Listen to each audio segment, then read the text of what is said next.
Do you believe in curses? I didn't. Not until my own inheritance dragged me into hell. That land promised a future, a home for our unborn child. Instead, it revealed a forgotten grave and demanded an unthinkable price from us. This is not a fabricated horror story. This is a true story of secrets buried alive, of deadly silence, and of a truth paid for with the life of my son. If you are listening from anywhere in the world, leave a comment and subscribe, because some truths need to be spread, even if they might shake your beliefs. Some stories, no matter how painful, must be told. The house was full, you see. Unlike me, Clara had siblings. Her mother, Mrs. Margaret, lived there with Clara's 3 younger brothers, Logan, Mason, and Wyatt, who were 16, 14, and 12. Her father had left when they were little. He left Mrs. Margaret alone to raise 4 children. He never came back, never sent a single dime. The good-for-nothing vanished into thin air. Mrs. Margaret hustled to make ends meet, as they say. She did laundry for other people, ironed, cooked meals to sell to the workers at a nearby construction site, sewed, mended. She did everything. She was a strong woman, firm, with calloused hands and tired eyes, but she never gave up. The boys, even though they were young, already worked and brought some change home. Logan helped out at an auto repair shop. Mason carried crates at the local farmer's market, and Wyatt sold popsicles on the street after school. Every penny counted in that house. And even so, Mrs. Margaret still gave us shelter when we got married and had nowhere to go. I worked odd jobs, taking whatever work I could find. One day I'd be a bricklayer's assistant. The next I'd be loading sacks of flour at the general store, sometimes mowing lawns for people in town. I earned little, barely enough to help with expenses and save a few dollars. But we had love, you see. Real love. The kind that makes your stomach warm when the person gets close. That makes you believe things will get better, even when nothing is guaranteed. Clara was young, only 18. She had a gentle way of speaking, and her eyes sparkled when she smiled at me. And it was right at that time, living in that crowded space with nothing of our own, that she found out she was pregnant. 2 months. We had just found out. I remember she told me one afternoon after lunch, when I came home sweaty from work. She held my hand, all nervous, and spoke softly so no one else could hear. I just stood there, not knowing what to do, feeling my heart pound in my chest. A child. We were going to have a child. She was afraid of my reaction, because we had nothing, lived on charity, were always in a tight spot. But I hugged her, held her tight, smelled the sweet scent of her hair and said everything would be okay, that we would manage. She cried, and so did I, right there in that little room, holding each other, feeling the weight and the joy of that news. The first symptoms started soon after. She had morning sickness, couldn't eat properly, got tired easily, her breasts were sore. She'd complain softly when she bumped into something, but she had that sparkle in her eye, you know, that look of someone expecting something good, even while being afraid. We would talk at night, lying in bed, making plans. She'd say she wanted a house of our own for the baby to be born in, a place with a yard, with space for the child to run. I promised her I'd get it, that I'd work harder, that I'd find a way. She would hold my hand, place it on her belly that hadn't even started to show, and we would lie there imagining a better future. But I'll be honest with you, my dear, even with all that joy, I felt a tightness in my chest. How were we going to raise a child there, depending on my mother-in-law, with nothing of our own? Mrs. Margaret already had her own problems, her boys to support. Life was hard. We couldn't stay there forever. I needed to find a way, a solution, a place of our own. Maybe you're wondering why we didn't go live with my parents, right? After all, I was an only child. There was plenty of space there. Well, my dear, there's an explanation for that. My father, Mr. Walter, was a closed-off man, far too serious, the kind who barely looks you in the eye when he speaks. He was about 50 years old back then. He worked a steady job in town. He lived with my mother, Mrs. Helen, in a simple but tidy house. The house had 3 bedrooms. Space wasn't the problem, but the atmosphere there was heavy, my dear, heavy as lead. My father was a man of very few words, with a grim expression. He carried a sadness in his eyes that I never knew the source of. The house was always silent, a silence that suffocated you. There was no conversation at the dinner table, no laughter, None of that cozy feeling of home you expect to have. My mother, Mrs. Helen, was more open. She tried to start conversations. She talked more. But when the topic turned to my father's family, she would go quiet, respecting his silence. And over time, even she started to close up too, as if that heaviness was contagious. When I married Clara, we started out paying rent. Then we ran into some difficulties. Clara was a cheerful girl, full of life, full of conversation. She came from a loud, warm family, the kind that argues 1 minute and hugs the next. She wouldn't have been able to stand the funeral home atmosphere of my parents' house, and I didn't want her to go through that either. I didn't want her to feel the weight I felt every time I walked into that house. Later on in my story, I'll tell you more about that. All I know is that we ended up at Mrs. Margaret's, even knowing it would be cramped, that we'd have little privacy, that it would be hard. But at least there was life, there was love. There were people who hugged each other, who talked, who shared their bread even when there was little of it. And for me and Clara, that was worth more than having space and comfort in a cold, silent house. Every now and then we'd go there for Sunday lunch, at my parents' house, to spend a few hours, to say hello, but it was just a visit, you know, not living there. I never knew my paternal grandparents, ever. My father never talked about them, never took us to visit, never showed a picture, nothing. I knew that his father, my grandfather, was named Leonard, and that he had a farm out in the countryside of Missouri. But that's all I knew. When I was a child, I'd ask my father about my grandparents, and he'd change the subject, or simply leave the room. I learned early on not to insist. There was something heavy in the way my father got whenever someone mentioned the farm, his family, the past.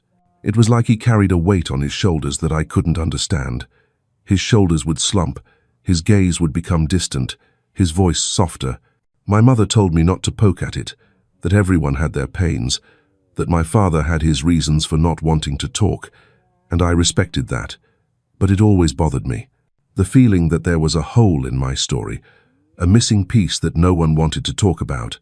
I grew up in the city, far from the farm, far from all of that. My father had left there young, around 18 or 19, met my mother, married, and built a life far away. He never went back. I'd hear vague comments from distant relatives, bits and pieces, like old Leonard was a difficult man. That farm always had strange stories, but nothing concrete. And my father, when he heard these things, would scowl and walk away. Clara, when we started dating, asked about my grandparents. I told her I didn't know my paternal grandparents, that my father didn't talk about them, but I did know my maternal grandparents. My mother's family also lived out in the countryside of Missouri, some uncles and cousins who would come visit us in the city from time to time. I remember the smell of the country road dust they brought on their clothes, of the bags full of homemade preserves, apple butter, and cheddar cheese they brought as gifts. My mother exchanged letters with them regularly, receiving news of weddings, baptisms, births, all that family stuff. But she never went back to the countryside to see her relatives in person. My father didn't want to go, and she felt it was wrong to go without her husband. She'd say it wasn't right for a woman to travel so far alone. So it was just letters, and the visits her relatives made when they could. Clara found it strange, this business of my father not talking about his parents, having no contact, nothing. She came from a family where, despite all the difficulties, everyone knew each other, helped each other, had stories to tell. Her family was different from mine, and I liked that life full of people, of conversation, of movement. I felt more at home with Clara's family than with my own. It was on a Tuesday afternoon that the news arrived. I was at the general store helping unload sacks of beans, sweaty, my back aching, when an acquaintance of my father's showed up saying he needed to talk to me urgently. My heart sank immediately. Urgent is never a good thing, is it? I thought something had happened to my mother, to my father, an accident, an illness. I dropped my work right then and there and went. I arrived at my parents' house with my heart racing. When I walked in, I saw my father sitting at the kitchen table with a letter in his hand, his face even paler than usual. My mother was standing beside him, her hand on his shoulder, with that look of someone who doesn't know what to do. My father lifted his eyes to me, and I saw something different there. It wasn't just sadness. It was relief, fear. I can't quite explain it. He spoke softly, almost in a whisper. Your grandfather's dead. Leonard died last week at the farm. I stood there, not knowing what to feel. How do you feel about the death of someone you've never met, never seen, whose voice you've never heard, who was just a name floating in the air? I said I was sorry, more out of politeness than any real feeling. My father nodded but said nothing, just kept looking at the letter in his hand, his fingers trembling slightly. It was my mother who explained. She said they had received a letter from a lawyer from out in the country, informing them of the death and the inheritance. Old Leonard had left everything to my father. The entire farm, the main house, the land, everything. My father was the sole heir. She said this with a hesitant voice, as if she didn't know whether it was good news or bad. I looked at my father, waiting for some reaction, some comment. He remained silent, his gaze lost, his hands shaking. After a heavy silence that seemed to last for hours, he finally spoke. "I'm not going to get anything. I don't want any of it." Then his eyes suddenly filled with tears, and I saw my father cry. Cry for real, with tears streaming down his face. It was the first time in my life I had ever seen that. My mother whispered to me that his mother had also died. The inheritance had come because his mother was gone, and he was just finding out now. He was crying not for his grandfather, but for the mother he had left behind, whom he would never see again. My father had never gone back there to check if she was okay, never sent a message, nothing. And now it was too late. The letter didn't say anything about his grandmother having died, but if it said he was the sole heir, that's what it meant. In the countryside back then, the body of the deceased didn't wait, my dear. With no electricity in many places, no refrigeration, nothing to preserve it, the burial had to be quick, the same day or the next at the latest. My father had received the news of the death, but his grandfather was already 6 feet under. He let the neighbors there handle the body, the burial, everything, and from what I saw, he really wasn't going. I tried to understand. I asked why. I said he had the right to it, but he looked at me with eyes I had never seen before, eyes full of an old pain, of a stored-up hatred, and said, "You don't understand, Arthur, and it's better that you don't. That man, that place, it's not for me. It never was." The silence fell heavily again. Most people would see a free farm as a blessing, but Walter saw it as a death sentence. Arthur brushed this warning aside, having no idea that his father's tears were trying to save him from a nightmare that was just getting started. It was then that my father stood up from the chair, took the letter and the papers that had come with it, copies of the will, documents for the farm, and held them out to me. "Here, it's yours now. I'll sign whatever is necessary, transfer it to your name, but I will never set foot in that place again, not even in death." I looked at the papers, confused. A farm, land, a large house, all of that was now mine. It felt unreal, like something from a dream. My mother tried to calm the situation, said we didn't need to decide anything right then, that it was too much information at once. But my father insisted. He wanted to get rid of it as soon as possible, as if the papers were burning his hands. I took the documents and read them slowly. It was a large property, with a main house, a barn, arable land, all legally registered in my grandfather's name, and now passing to my father as the sole heir. There were even some old yellowish photos of the main house with it. It was beautiful, large, well-maintained. It was about 15 miles from the nearest town, in the middle of the Missouri countryside, surrounded by woods. I went back to my mother-in-law's house with my head spinning. I told Clara everything. She was sitting on the bed, crocheting a baby outfit, her 2-month belly still flat. When I finished my story, she stopped crocheting and looked at me with those bright, hopeful eyes. "Arthur, this means we can have our own place, a home for us, a place for our child to be born." I saw the joy on her face and felt my heart ache. Was it right to accept this? My father had made it clear that there was something wrong with that farm, with that past. Or was the problem just with my grandfather? But at the same time, what did I have to lose? It was an opportunity that would never come again, a chance to give Clara and our child a home of our own. I spent the night awake thinking. I looked at Clara and thought about the future. I thought about us leaving that cramped little room, having space, having land to plant, having dignity. I thought about our child having his own room. I imagined him running in a big yard, breathing fresh air, far from the dust and congestion of the city. The next day I went back to my parents' house. I told my father that I accepted, that I wanted the farm, that I was going to try to make it work. He looked at me with a mixture of sadness and resignation. My mother was worried. She said maybe it would be better for us to sell it all, take the money, and buy something else. Something different, far from that place. I thought that was a good idea myself, and suggested my father do just that. Put the farm up for sale, sell it to someone, get rid of it, and we could take the money to start from scratch without that weight.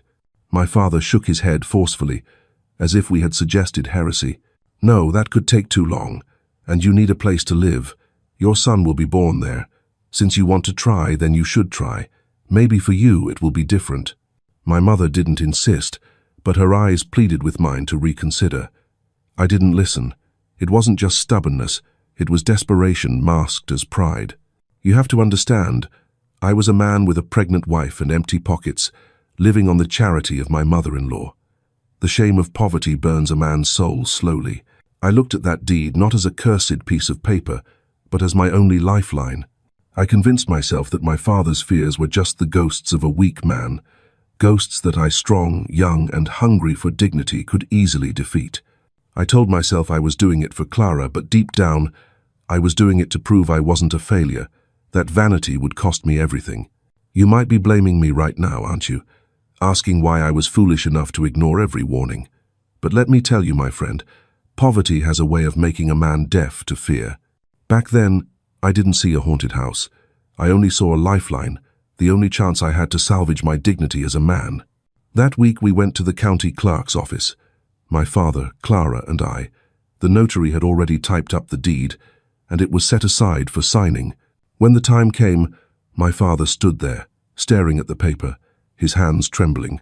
The man waited in silence. He picked up the pen and signed with an effort.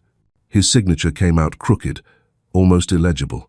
Then the notary explained that for it to be truly valid, I still needed to take that deed to the land registry office in the county where the farm was.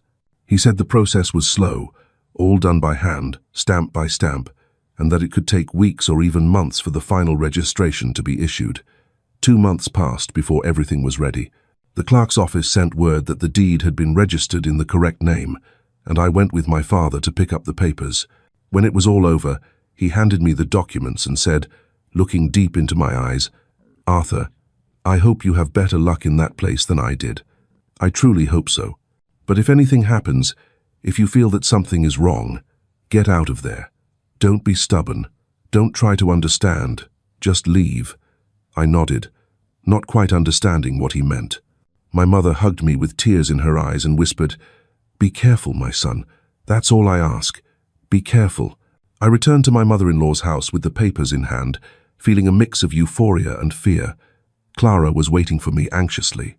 When I showed her the signed documents, she jumped for joy, hugged me tight, and cried with emotion. Mrs. Margaret was happy for us too. She said we deserved it, that it was time for us to have something of our own. The boys, Clara's brothers, were excited. They said they would come visit us, that they would help fix the place up. Finally, after 2 months that felt like 2 years, the farm was officially mine. I was 24 years old, had a wife who was 4 months pregnant, no experience with land other than mowing lawns, no idea what was to come. But I had hope, I had love, and I thought that was enough. Mrs. Margaret helped us pack. The boys found some old suitcases, helped pack clothes, pots, the few things we had. My mother came too, bringing some sheets, towels, some kitchen things she said she didn't use anymore, but I knew she was giving us the best she had.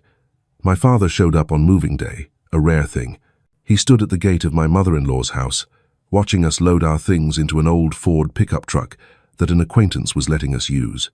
He said almost nothing, just stood there observing. When everything was ready, he approached me, put his heavy hand on my shoulder, and said, "Good luck, son. Send a letter as soon as you get there. Find out what happened to my mother."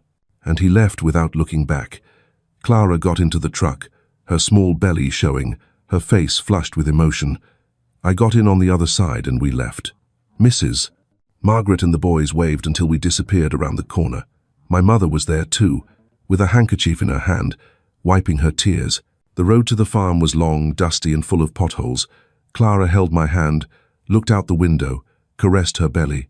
We didn't know what we were going to find, but in that moment, driving down that dirt road, with the sun beating down and the red dust kicking up, All we felt was hope. We only saw what we had built in our minds. We didn't know we were heading straight into hell. It took us almost 4 hours to get there. We left the city, passed through a few small towns, and then the woods started to close in. The road became more and more of a dirt track, more and more isolated. When the farm appeared before us, we fell silent. It was big, my dear, really big. The main house was beautiful, well maintained, a deep red brick with green shutters, a wide porch in the front, and lots of space. There was a huge piece of land around it, surrounded by woods, tall trees, and silence. It was about 15 miles from the nearest town, completely isolated. There were no neighbors nearby, just property, woods, sky, and more woods. Clara got out of the truck. She looked at the house from a distance, then looked at me and smiled. But it was a weak smile, you know, as if there was fear behind that joy. "It's beautiful, Arthur," she said. "It's truly beautiful." But her voice came out small, a bit timid. We got out of the truck and started unloading our things. A friend from town had helped us drive the truck up, but he didn't stay long. He helped us put the heavy furniture under the porch, gave me a sympathetic pat on the back, and drove off, leaving us alone in that immense silence. Behind the house was a huge, clear piece of land that seemed perfect for a garden. There was a large barn with tools inside, shovels, hoes, post-hole diggers, all still in good condition. There was a well with a hand pump. It was all there, my dear, everything I needed to start. I ran my hand over the tools and felt a genuine joy in my chest. This was mine. This was ours. I went back inside. Clara was sitting in the kitchen with a glass of water in her hand, looking a bit pale. I asked if she was okay. She said she was just tired from the trip, that she needed to rest. We made up one of the rooms for us to sleep in, put on the new sheets, arranged a few things. Clara went to bed early. It was still late afternoon, but she was exhausted. At night, when I lay down beside her, we were silent. The silence of that place was different, you know, different from the silence of the city, even in the middle of the night. It was a living silence, full of sounds we couldn't quite identify. The wind in the trees, insects, maybe some distant owls. Clara would wake up from time to time, startled, asking if I was there. I would hug her, tell her yes, that everything was fine, that it was just the old house creaking, but I myself felt something strange in the air. It wasn't fear, not that clearly. It was more of a feeling, you know, the kind you can't really explain, only feel. It seemed as if the place breathed on its own, as if the wind that came through the cracks carried memories of those who had passed through there, as if those walls, that floor, knew stories we didn't. Stories that time preferred to hide. Maybe it was just the weight of memory or the silence of that old house standing in the middle of the woods. It must have been because of everything it represented. After all, my father was born and raised there. My grandfather was a difficult man, the kind who leaves marks that don't fade easily. There was so much on my mind, my dear, you can't even imagine. We arrive thinking we're starting a new life, but sometimes the past is already there waiting for us. The first few days were like that, you see, my dear. Work for me, tidying up for Clara, both of us trying to adapt to that silence, that isolation. The distant neighbors started to appear, but always with that somewhat sheepish manner, as if they were ashamed of something that wasn't even their fault. The first to come was Mr. Dale. He must have been in his late 60s, skinny, with a worn-out straw hat that he didn't take off even to talk to us. He showed up one morning riding an old mule, carrying some free-range chicken eggs in a cloth bag. He clapped at the gate, waited for me to come out. When he saw me, he gave a little half-smile, greeted me politely, and asked how we were settling in. I invited him in for some coffee to rest a bit. He accepted, but he didn't get off the mule right away. He just stared at the main house, the yard, the open windows, as if he were looking for something that was no longer there. He asked if I had bought the land, if I knew the previous owner. When I told him I was Arthur, Walter's son, his eyes lit up. "Little Walt," he said with a sad little smile. "I remember him running around barefoot here, a boy full of life. Your grandfather, Mr. Leonard, and your grandmother, Mrs. Josephine, lived here. So, you're their grandson, and your father. He didn't come back with you?" "No, sir. He's alive. He lives in the city. He passed the inheritance on to me." Mr. Dale's eyes widened slightly, as if that was even stranger than him being dead. I quickly explained that my father had passed the inheritance on to me. Mr. Dale was quiet for a moment, then he got off the mule and tied it to a post, but he didn't come into the house. No. He stood there on the porch, looking inside through the half-open door. Clara appeared from the kitchen with her sweet, smiling manner, offering coffee and cornbread muffins that her mother had sent with us. Mr. Dale thanked her, accepted the coffee, but remained standing there without coming inside. He drank the coffee standing up, holding the cup with both hands. We talked about the farm, about how well preserved everything was, how I had plans to plant a few things, raise some animals. That's when he lowered his voice and confessed that after Mr. Leonard died, no one showed up to take care of the animals. He said that he and some neighbors had gotten together and taken the animals, goats, pigs, chickens, ducks, that sort of thing, so they wouldn't starve. He asked when he could bring them back and said he would let the others know. I didn't know what to say, my dear. I had no idea what to feed those animals, or if I even had the setup to care for them. I told him to hold off for now, that we'd talk once I got organized. He listened, nodded, agreed, but there was a weight in his eyes, you know, as if he wanted to say something but couldn't. I asked about my grandmother, Mrs. Josephine, if he knew what had happened to her. My father had asked me to find out, and it was weighing on my heart. Mr. Dale took a deep breath. She was a good woman, Mr. Arthur, a good-hearted woman, but Mr. Leonard was a difficult man. He wouldn't let us visit, wouldn't let her leave. The windows were always closed. One day, she just disappeared. Mr. Leonard said she had left, that she had run away. No one ever heard from her again. He looked at the ground, shook his head. Your father was smart. He left here young and never came back. He did the right thing. I felt a lump in my throat. I thanked him for the eggs. I said we'd be in touch if we needed anything. He left the same way he came, slowly, looking back every now and then. Clara stood on the porch, watching him go, and said softly, "What a strange man, isn't he? It's like he's afraid to even come in here." I shrugged, but deep down, I had found it strange too. A few days later, Mrs. Patricia appeared. She was Mr. Dale's wife, a short lady with her hair in a bun, wearing a plaid apron, with the face of someone who had been working since childhood and never stopped. She brought some homemade cheeses and some loaves of homemade bread that she had baked herself in her wood-fired oven. Clara loved it, thanked her profusely, and invited her in to sit and talk for a bit. Mrs. Patricia accepted, but she also stayed on the porch. She sat in the rocking chair there, folded her hands in her lap, and stared at the yard with a distant look. Clara sat next to her and started a conversation, asking how long she had lived there, if she had children, things like that.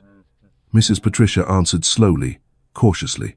She said she had lived nearby for over 30 years, that she had raised her children there, that she had known this place since she was a young woman. She spoke of grandmother Josephine with affection. She said she used to pray the rosary every afternoon here on the porch, that she was a woman of few words but with a good heart. But when she spoke of Mr. Leonard, her voice changed.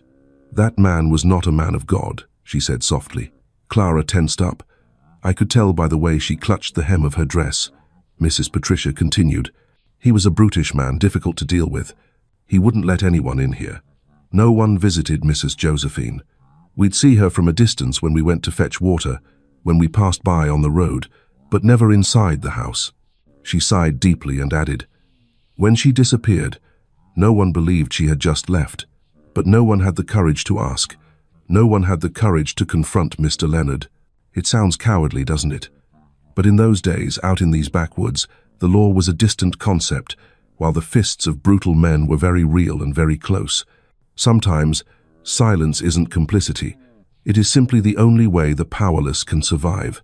A heavy silence fell between us. Clara whispered, almost to herself, "These people are afraid of even his name." Mrs. Patricia heard her but didn't reply.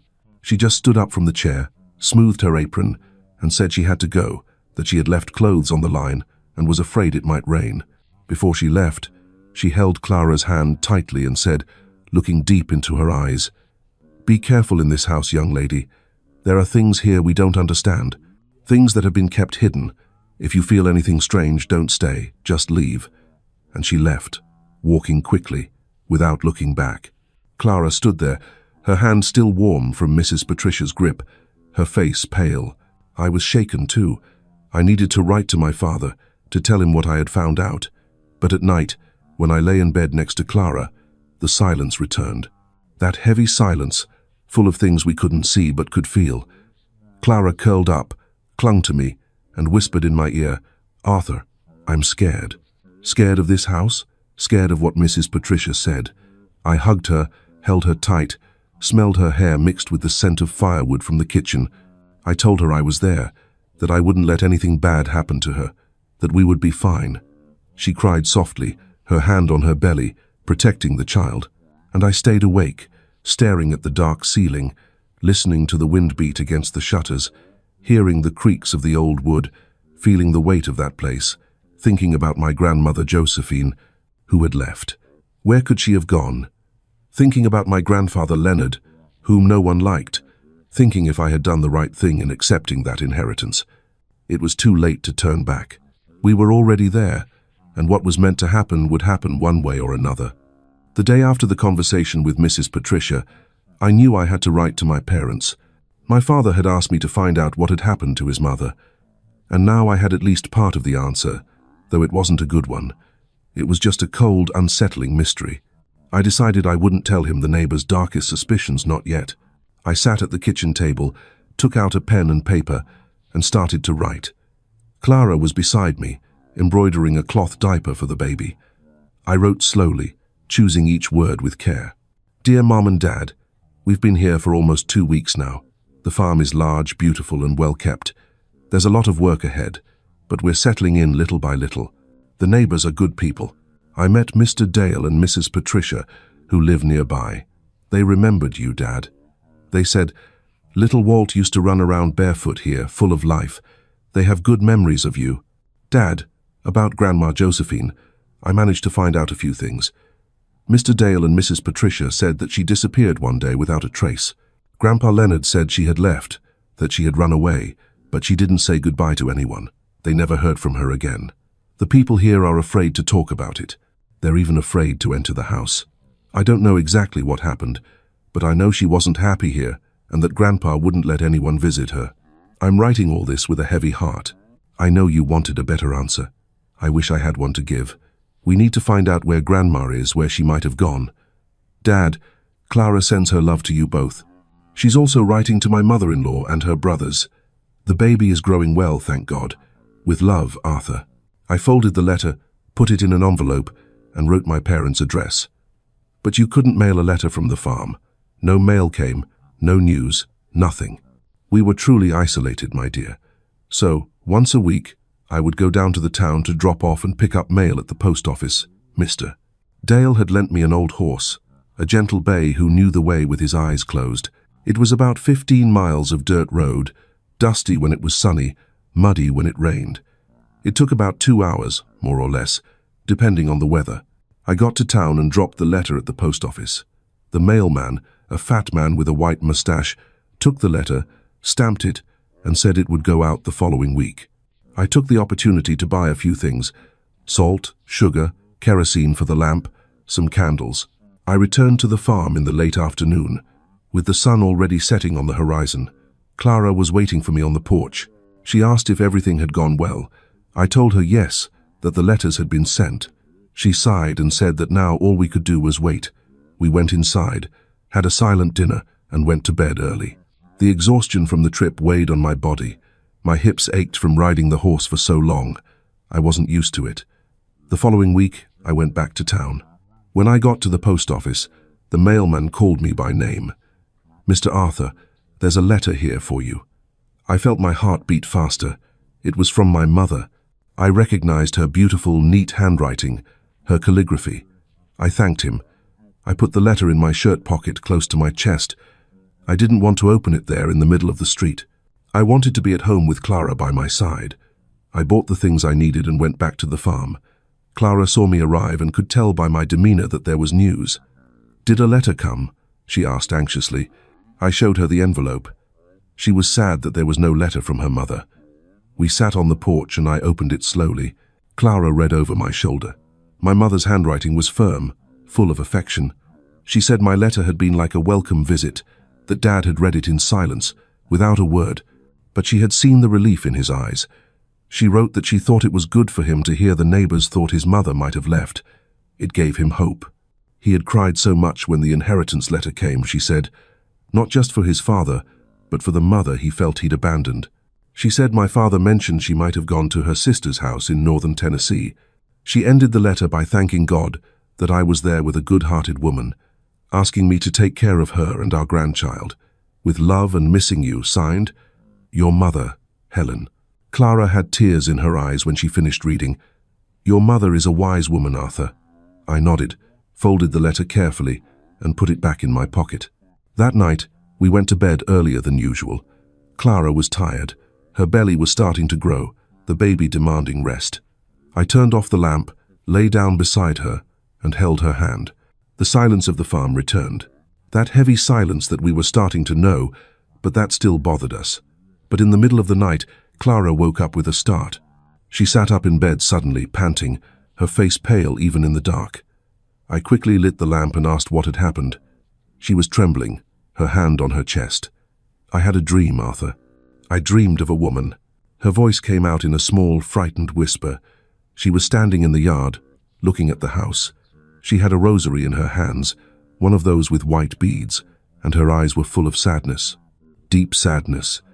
I felt a shiver run up my spine. What did she look like? I asked, even though I didn't want to know. Thin, her hair tied back, wearing a dark dress, and she didn't say anything, she just stared. But I knew she wanted to tell me something. I knew it. Clara huddled closer. It was her, Arthur. It was Mrs. Josephine. I feel it was her, your grandmother. I hugged my wife, tried to calm her down, said it was just a dream, that our minds play tricks on us when we think too much about things. But deep down, my dear, I felt it too. I felt that there was something wrong with that place, something that hadn't been said, something that was still hidden. Clara took a long time to fall back asleep. She clung to me, her breathing still rapid, her hand on her belly. She made me feel her heart, which took a long time to slow down, and I lay there awake, looking at the window, at the dark yard outside, wondering if there really was someone standing there in the dark, watching us. A few days after Clara's dream about the woman with the rosary, life on the farm continued in that strange, heavy routine. I worked outside, clearing the brush, cleaning the paths, trying to fix up the barn. Clara stayed inside, tidying, cleaning, trying to make that place a real home. But there was something in the air that wouldn't let us be at peace, you know, a weight that wouldn't go away. It was one afternoon that Clara decided to clean up the back hallway of the house. It was a narrow, somewhat dark hallway that led to the yard.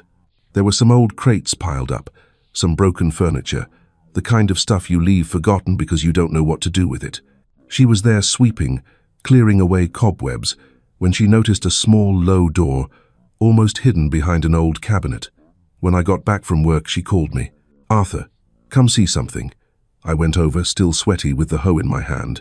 She pointed to the little door. "There's a door here. I hadn't seen it before." I pushed, but couldn't open it. I got closer, bent down, examined it. It was a small door indeed, made of thick wood, with a rusty iron latch. I tried to open it, but the latch was stiff, seized by rust and time. I pulled hard, and it gave way with a dry creak that echoed down the hallway. The door opened slowly, groaning on its old hinges, and the smell that came from inside was the first thing we noticed. A strong smell of something old, of mold, of damp earth. But there was something else too, a sweetish, slightly nauseating smell, the smell of candles, of burnt wax. I grabbed the lamp and held it up to light the inside. It was a small, low-ceilinged cellar, with a wooden roof and a dirt floor. There was almost nothing inside. Some old boxes, some mouldy cloths, cobwebs covering everything. But in the corner, at the very back, there were some candles, white candles, used, melted down, with the wax dripping and forming mounds on the floor. Clara stood behind me, holding onto my shirt. I felt her tremble. "Arthur, close it. Please, close it." Her voice came out in a small, frightened whisper. I closed the door, latched it again, and pushed the cabinet back into place. But the smell lingered, clinging to us, in the hallway, throughout the entire house. That specific smell of burnt wax wasn't just a sign of old prayers. It was the lingering scent of a terror that had been locked away for decades. Keep listening, because what they find next proves that some secrets refuse to stay buried. That night, the smell returned, stronger. We were in bed, trying to sleep, when Clara suddenly sat up. "Do you smell that?" she asked. I smelled it. The smell of burnt wax, strong, as if someone were lighting candles nearby. I got up, grabbed the lamp, and went to the hallway. The cellar door was closed, the cabinet in place, but the smell was coming from there, from inside that dark hole. I went back to the room, told Clara there was nothing there, that it was just the lingering smell. But we knew it wasn't just that. We knew something was wrong. Clara started having nightmares every night. She would wake up in the middle of the night, sweaty, her eyes wide, saying she had dreamed of the same woman, the woman with the rosary. Only now she wasn't in the yard anymore. She was kneeling in a dark place, holding the rosary with both hands, praying in silence. Her mouth moved, but no sound came out, and she looked at Clara with those sad eyes, full of a pain that had no end. The next day, I noticed something strange. There were drops of wax on the floor, near the cellar door. White wax, dry, as if someone had walked by with a lit candle, but no one had been there but me and Clara, and we hadn't lit any candles. I didn't show Clara. She was already shaken enough. Without knowing that, she had already told me, "We need to leave, Arthur. This house isn't good. There's something here that doesn't wish us well." I tried to calm her. I said it was because of the silence, because we were used to the noise of her family, but not even I believed that anymore, and that's when Clara started to get sick. It wasn't a physical illness, no, it was something else. She began to sleep too much.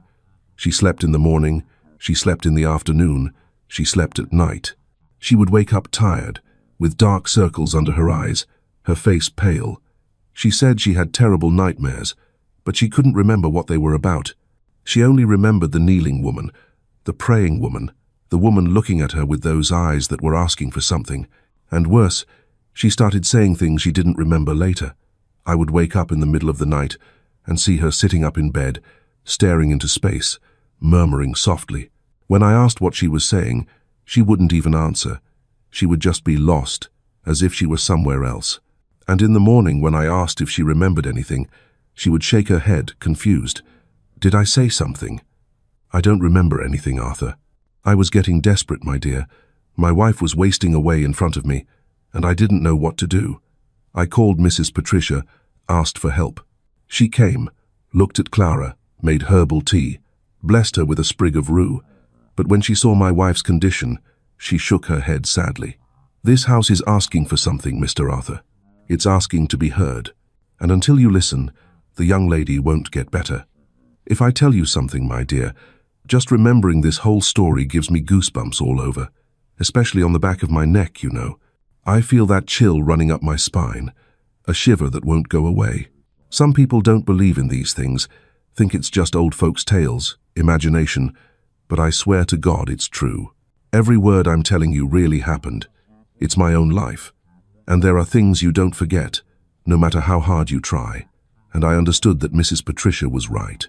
There was something in that house that needed to be revealed, something that was hidden, and the cellar was the door to that secret. But I was afraid to open that door again, afraid of what I would find, afraid of what it would do to us. So I left the door closed, the cabinet in place, the secret kept, and I hoped that it would pass, that Clara would get better, that we could manage to live in peace in that place. But stay with me, for God's sake, because this story is just beginning. There was a well with a hand pump. It was behind the house. Remember I told you? But I discovered another well.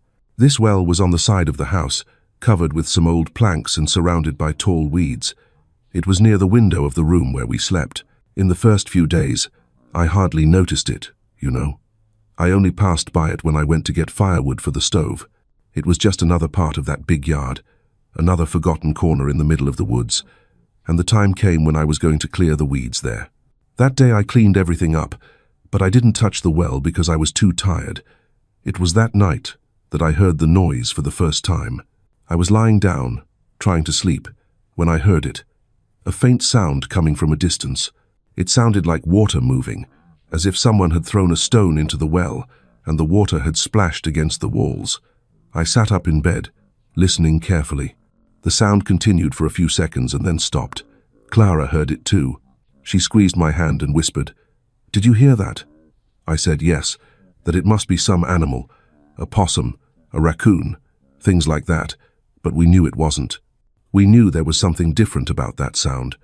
The next day, as soon as it was light, I decided to go check it out.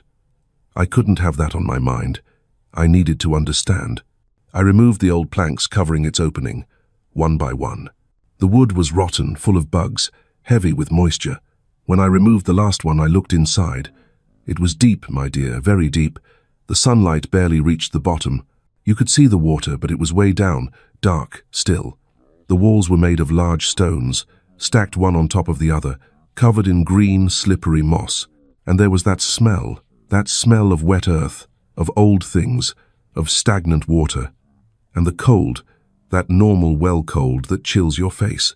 I stood there, looking, trying to see if there was anything different, but there wasn't. It was just an old, abandoned well, with water at the bottom.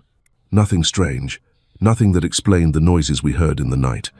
I put the planks back, tied them with wire so no one would fall in, and went back to the house.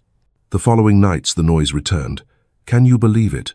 Always in the middle of the night, always the same.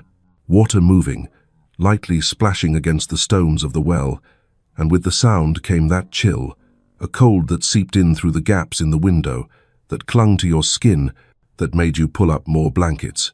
Clara started having nightmares about that place. She would wake up crying, saying she had dreamed of a child, a small child, calling softly, asking for help. "She's down there, Arthur," Clara would say, her eyes wide, still lost in the dream. "She's calling. She wants to get out." I tried to calm her. I said it was just a nightmare, a side effect of the pregnancy, that our minds played tricks on us. But deep down, my dear, I felt it too. I felt there was something in that well, something that didn't want to stay quiet. During the day when I passed by, the wind made a strange noise there, but I didn't think much of it. I had to hold myself together, you know. If you try to understand everything you hear in the middle of a farm, in the middle of the woods, you'd go crazy, my dear. There were noises from animals, breaking branches, wind whistling through the trees, birds. Sometimes it even sounded like people talking far away, when it was just the wind in the dry leaves. And it was enough with my wife being the way she was, getting weaker, more frightened, sleeping poorly, having nightmares every night. I couldn't lose my mind too. Someone had to keep a level head, take care of things, hold it all together. So I pretended everything was normal, that it was just the farm and its noises. I started avoiding that corner of the yard. When I needed to get firewood, I took a longer route, stayed far away. Clara got worse. She was already weak because of that whole cellar business, sleeping too much, saying things that didn't make sense.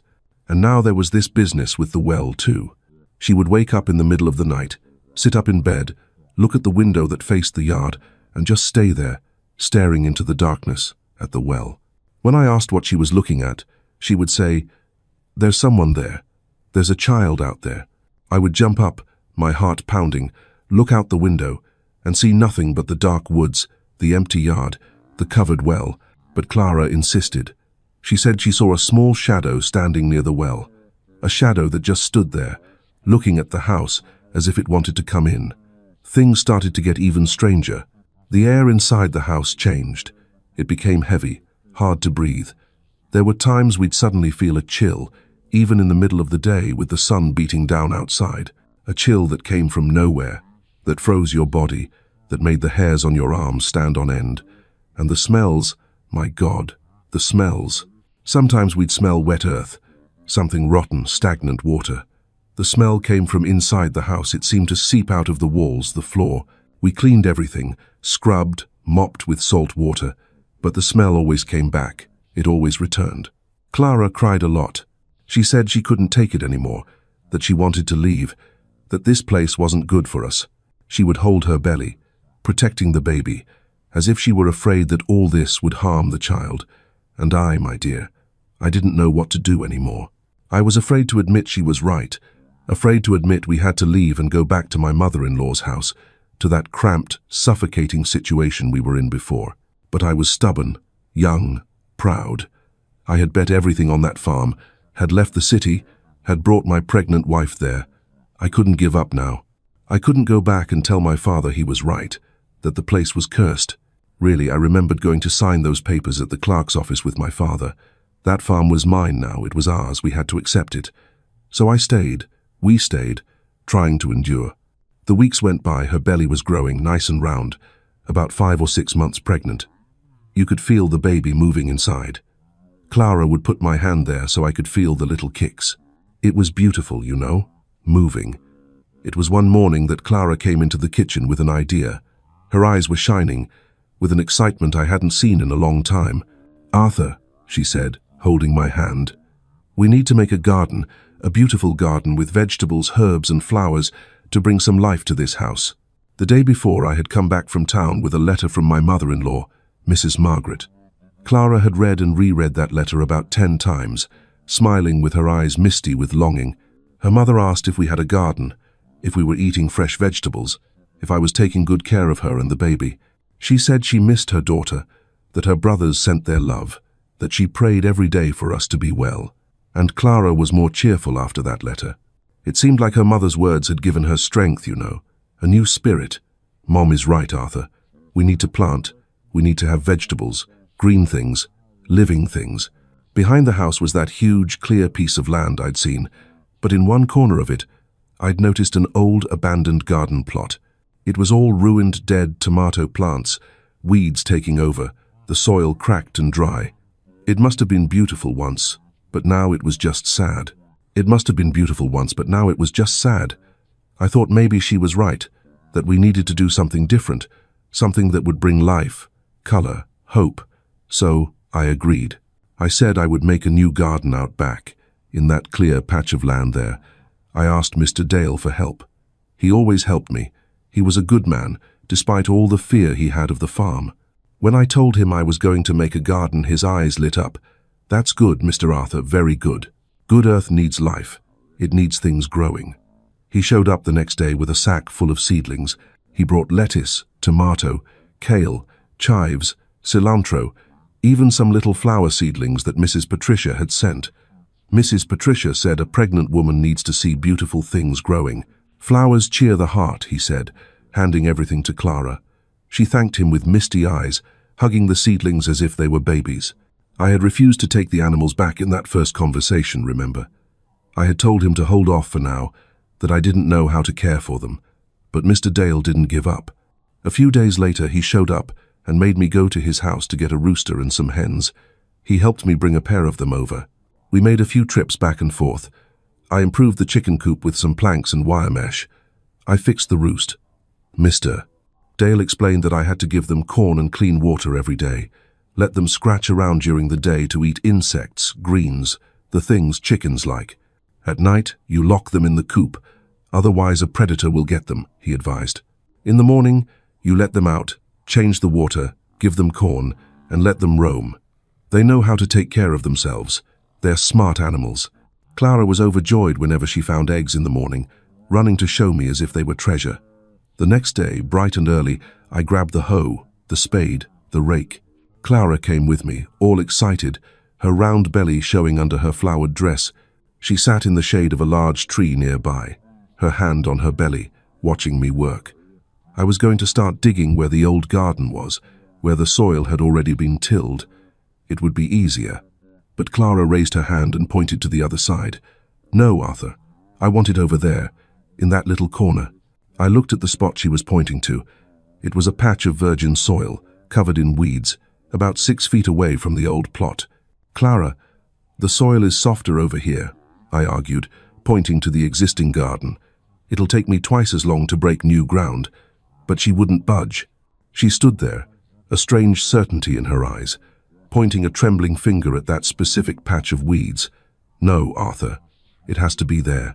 There was a strange glint in her eye, a certainty I couldn't understand. "No, my dear, I want it there. I feel like that's where it has to be. Please do it there for me." I wasn't going to argue with my pregnant wife, was I? especially seeing her so excited, so full of hope. So I agreed. All right, if you want it there, that's where I'll do it. You're the boss. She smiled her sweet smile and sat there watching. I went to the spot she had pointed to, stuck the hoe in the ground, and started digging. I started digging. The soil there was good, dark, moist. You could tell it was fertile land, that beautiful things would grow there. I started making the rows slowly, the way Mr. Dale had taught me, sweating in the hot morning Sunday. But when I was digging the third row, I felt that the soil was different. It was too soft. It didn't have the normal resistance, the hardness of soil that has never been tilled. I stopped, looked at the ground, a bit confused, and dug a little more carefully. And that's when the hoe hit something hard, a dry thud of metal on stone. I dropped the hoe, knelt down, and started clearing the dirt with my hands. First, some pieces of cloth appeared, old rotten cloth that disintegrated in my hand. Then some small bones, thin, white bones, dirty with soil. I started to get terrified, especially when I pulled a rosary covered in dirt from the ground. I crumbled the dirt away with my fingers and saw a rosary with white beads, rusted at the clasp. The smell hit me suddenly. The smell of old earth, of something buried for a long time, of death. I felt my stomach turn, my head spin. I just stayed there, kneeling, looking at it, unable to believe it. There was a body buried there, a human body in my own yard. I heard Clara scream, a sharp, desperate scream that tore through the morning silence. I looked at her. She was on her feet, white as a sheet, both hands on her belly, her eyes wide, fixed on those bones. Arthur, Arthur, what is that? What did you find? I got up quickly, tried to go to her, but my legs were shaky, they wouldn't obey. Clara, calm down, stay calm, I said, but my voice came out trembling, with no firmness. Don't look at it, come on, let's go inside. But she couldn't look away. She just stood there, staring, trembling all over, and suddenly her legs gave out. She fell to her knees with a low moan, her hand on her chest. It's her, Clara whispered in a broken voice. It's her, Arthur. It's Mrs. Josephine. She was here the whole time. She never left. In that moment, the dream of a peaceful home shattered completely. Finding those bones wasn't just a gruesome discovery. It was the first piece of a puzzle that would explain why the farm had been so silent. But the price for this truth was about to become heartbreakingly high. I rushed to her. I caught her in my arms before she could fall completely. Clara, Clara, look at me. But she didn't answer. Her eyes rolled back. Her body went limp, heavy. She had fainted. I carried her into the house, laid her on the bed, wet a cloth with cold water, and put it on her forehead. I stayed there beside her, holding her hand, feeling her heart beat too fast, her breath short and shallow. Wake up, Clara, please, wake up. For God's sake, wake up. It took her a few minutes to come to. When she opened her eyes, she looked at me with so much fear, so much pain, that I felt like crying. We have to leave, Arthur, she said in a weak voice. We have to get out of here now. This place is cursed. Your grandfather killed her. I wanted to say yes, that we would leave. But I couldn't. Not yet, because now there was a body buried in the yard. There was evidence of a crime. She was right. It could be my grandmother, my father's mother, whom no one had ever seen again, buried there like an animal, and I needed to understand what had happened. I needed to call someone. I needed to do something. Stay here, rest, I told Clara, covering her with the sheet. I'm going to call Mr. Dale. I'm going to ask for help. We'll sort this out. But Clara grabbed my arm with force. Her eyes were wide, full of fear. Don't leave me alone, Arthur. Don't leave me. I won't stay here alone with that thing out there. Her voice came out in a muffled, desperate cry. Her whole body was shaking, her hand on her belly protecting the baby. I looked at her and understood that there was no other way. She wouldn't stay. She couldn't stay. All right, Clara? All right. You'll come with me. We'll go together. I helped her up. I put her shoes on. We walked slowly down the dirt road, her holding onto my arm, stumbling on the rocks. It took about half an hour to get to Mr. Dale's house. When we arrived, we knocked on the door. He opened it, saw us in that state, me sweaty, covered in dirt, Clara pale as death, and immediately knew something was very wrong. Mr. Arthur, Mrs. Clara, what happened? Come in. For God's sake, come in." Mrs. Patricia came running, held Clara, and led her inside. We went in, sat in the living room, and I told them I was digging the garden and found bones, human bones, a rosary, pieces of old clothing buried in the yard. "Mr." Dale turned white. Mrs. Patricia put a hand to her mouth, stifling a scream. "Jesus Christ, protect us," she whispered, making the sign of the cross. "It's her," I said, my voice choked with emotion. "It's my grandmother. She never left. She was here the whole time, buried in the yard." I took a deep breath and continued, and it was Clara who pointed to the spot. I was going to dig where the old garden was, but she insisted it had to be there. She said she felt it had to be there, as if something had guided her. Clara started crying harder, sobbing, shaking her head. I didn't know. I swear I didn't know what was there. I just felt it had to be in that spot. Mrs. Patricia sat beside Clara, hugged her tightly, let her cry on her shoulder. She held Clara's face in her hands and looked deep into her eyes. "Listen to me, my child. Listen carefully to what I'm about to tell you. You are not to blame for anything. Nothing, do you understand?" Clara nodded, still crying. Mrs. Patricia continued in a firm voice, full of conviction. "It was God who used you. It was He who showed you the way. Mrs. Josephine was there alone, forgotten, with no one to pray for her, with no one knowing. And God used you to reveal this truth, to get her out of that dark hole, to give her soul rest. But I'm so scared," Clara whispered, trembling. I know, but you did nothing wrong. You did the right thing. You brought the truth to light. And that's not a bad thing, no. That is God's work. Her soul will now be able to rest. And you were the instrument of that. Do you understand?" Clara nodded slowly, still shaking, but with a little less despair in her eyes. "Mrs." Patricia wiped her tears with her apron and kissed her forehead. "You stay here with me, all right? You stay here and I'll take care of you. The men will go and sort this out, and when it's all over, we'll pray together for Mrs. Josephine's soul. We will give her what she deserved to have in life: respect, dignity, and rest." I left with Mr. Dale. We had to go to town, call the police, notify the authorities. We couldn't just leave it. Mr. Dale lent me his horse. He got on his mule, and we rode down the dirt road. The two of us in silence, just the sound of hooves on the dry earth, the hot sun beating down on our backs. It took about 2 hours to get to town. When we arrived, we tied the animals to a tree in front of the sheriff's office. It was a small brick building with an old sign hanging over the door. We went inside. There were 2 deputies inside, sitting at a table, playing dominoes with a noisy fan spinning overhead. Small town, my dear. Not much happened. They just sat there, passing the time, waiting for something to happen. When we walked in, they both stood up, dropping their dominoes. The sheriff was a serious man with a graying mustache, a beer belly, and a uniform that was a bit too tight. He recognized Mr. Dale immediately. "Dale, what brings you here?" Mr. Dale took off his hat, held it with both hands. "Sheriff, we need your help. There's a serious problem at old Mr. Leonard's farm. His grandson here, Arthur, found something bad. Very bad." The sheriff looked at me, then at Mr. Dale. "What kind of thing?" I took a deep breath. "Bones, Sheriff. Human bones buried in the yard. I was digging to make a garden and I found them. There's a rosary with them, some old clothes. They've been there a long time."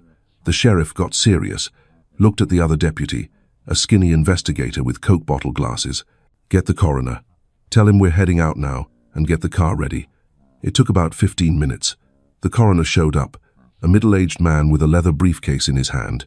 They prepared the car, an old, noisy Ford Bronco. The sheriff looked at us. "Are you coming with us? I'll have the horses brought to you by tomorrow." When we got to the farm, it was almost 2 in the afternoon. The sun was high, burning. "Where is it?" the sheriff asked. I led them to the yard. I showed them the hole. The bones were visible among the dark earth. The coroner knelt down and began to examine them carefully, with gloves on his hands. He dug a little more around the area, slowly, with a small trowel and a brush, and he found more things, more bones. Small, thin bones. And right beside them, very close, another smaller skeleton of a dog. A medium-sized dog, its bones mixed with the earth, its skull turned to the side. "There's a dog here too," the coroner said without taking his eyes off the hole. "Buried with her. Must have died around the same time." I felt my chest tighten. Buried together in the same hole, as if they had died together. The coroner continued excavating with patience and technique. He found more things. A wedding ring. A thin, simple yellow gold wedding ring, with some letters engraved inside that were barely legible from where. He picked up the ring carefully, cleaned it a bit with a cloth, and looked at it closely. "There are initials here, J and L, engraved inside." He looked at me. "Your grandfather's name was Leonard, wasn't it? And your grandmother Josephine?" "Yes," I said with a hoarse voice. "Mrs. Josephine." He nodded slowly. "J and L, Josephine and Leonard. Probably her wedding ring." He put the ring in a small plastic bag along with the rosary. The coroner continued to work, carefully digging around, removing each bone slowly and methodically. He placed everything in a cloth-lined wooden box he had brought. All the bones, one by one. The skull, the ribs, the arm bones, the leg bones, everything. And the dog's bones too, which he separated into a different bag.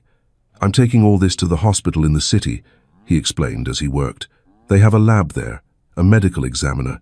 They'll do a full examination on the bones, see how long they've been buried, what age the person was when they died, if there are any signs of violence, things like that. And they'll officially confirm that they are human bones, that it's a woman, all proper to be included in the report." The sheriff stood beside me, his arms crossed, his face grim. "Mr. Arthur, you'll have to come down to the station to give a formal statement. Tell us exactly how you found this. What you know about the family, about your grandfather, about your grandmother's disappearance. Everything," I agreed. "What else could I do?" The coroner continued working, taking pictures, making measurements, noting everything in a small notebook. It took hours.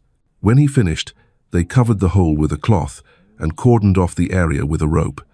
"Nobody touches this until we get back," the sheriff warned. "This is a crime scene now. Crime scene." The words echoed in my head. My yard was a crime scene. My grandmother had been murdered and buried there. And I, without knowing, had lived there, slept there, tried to make a life there. Before they left, the sheriff called me aside. "Mr. Arthur, we need to notify the family." "Your father, where does he live?" I gave him the address, the city, the street, the number. The sheriff wrote it all down. "I'll send an officer there tomorrow morning to inform him of the discovery and to ask him to come here, if possible, to identify the objects, the ring, the rosary, to see if he recognizes them." I felt a tightness in my chest. My father would have to see that, would have to confirm it was his mother, that she had been murdered, that she had never left. That took the whole afternoon. It was getting dark when they finished. The sheriff heard me say that I had to pick up Clara at Mr. Dale's house. I had even arranged to stay there for the night, since it was late, and Clara needed rest. The sheriff looked at me and Mr. Dale. "You're without your horses, right? We'll give you a ride to Mr. Dale's house." "No problem." We accepted. We got into the back seat of the Bronco.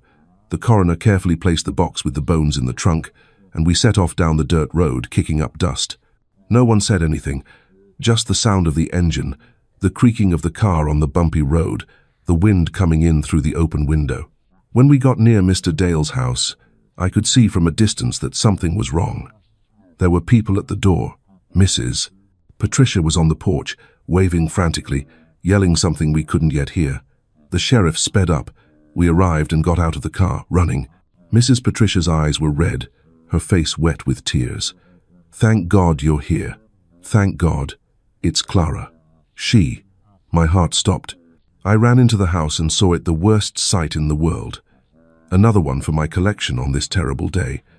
Clara was lying on the living room floor in a pool of blood. Her eyes were closed, her face white as a sheet. Her belly, my God, her belly was stained with blood. Dark, thick blood that had run down her legs and formed that puddle on the floor. I fell to my knees beside her. "Clara, Clara, wake up.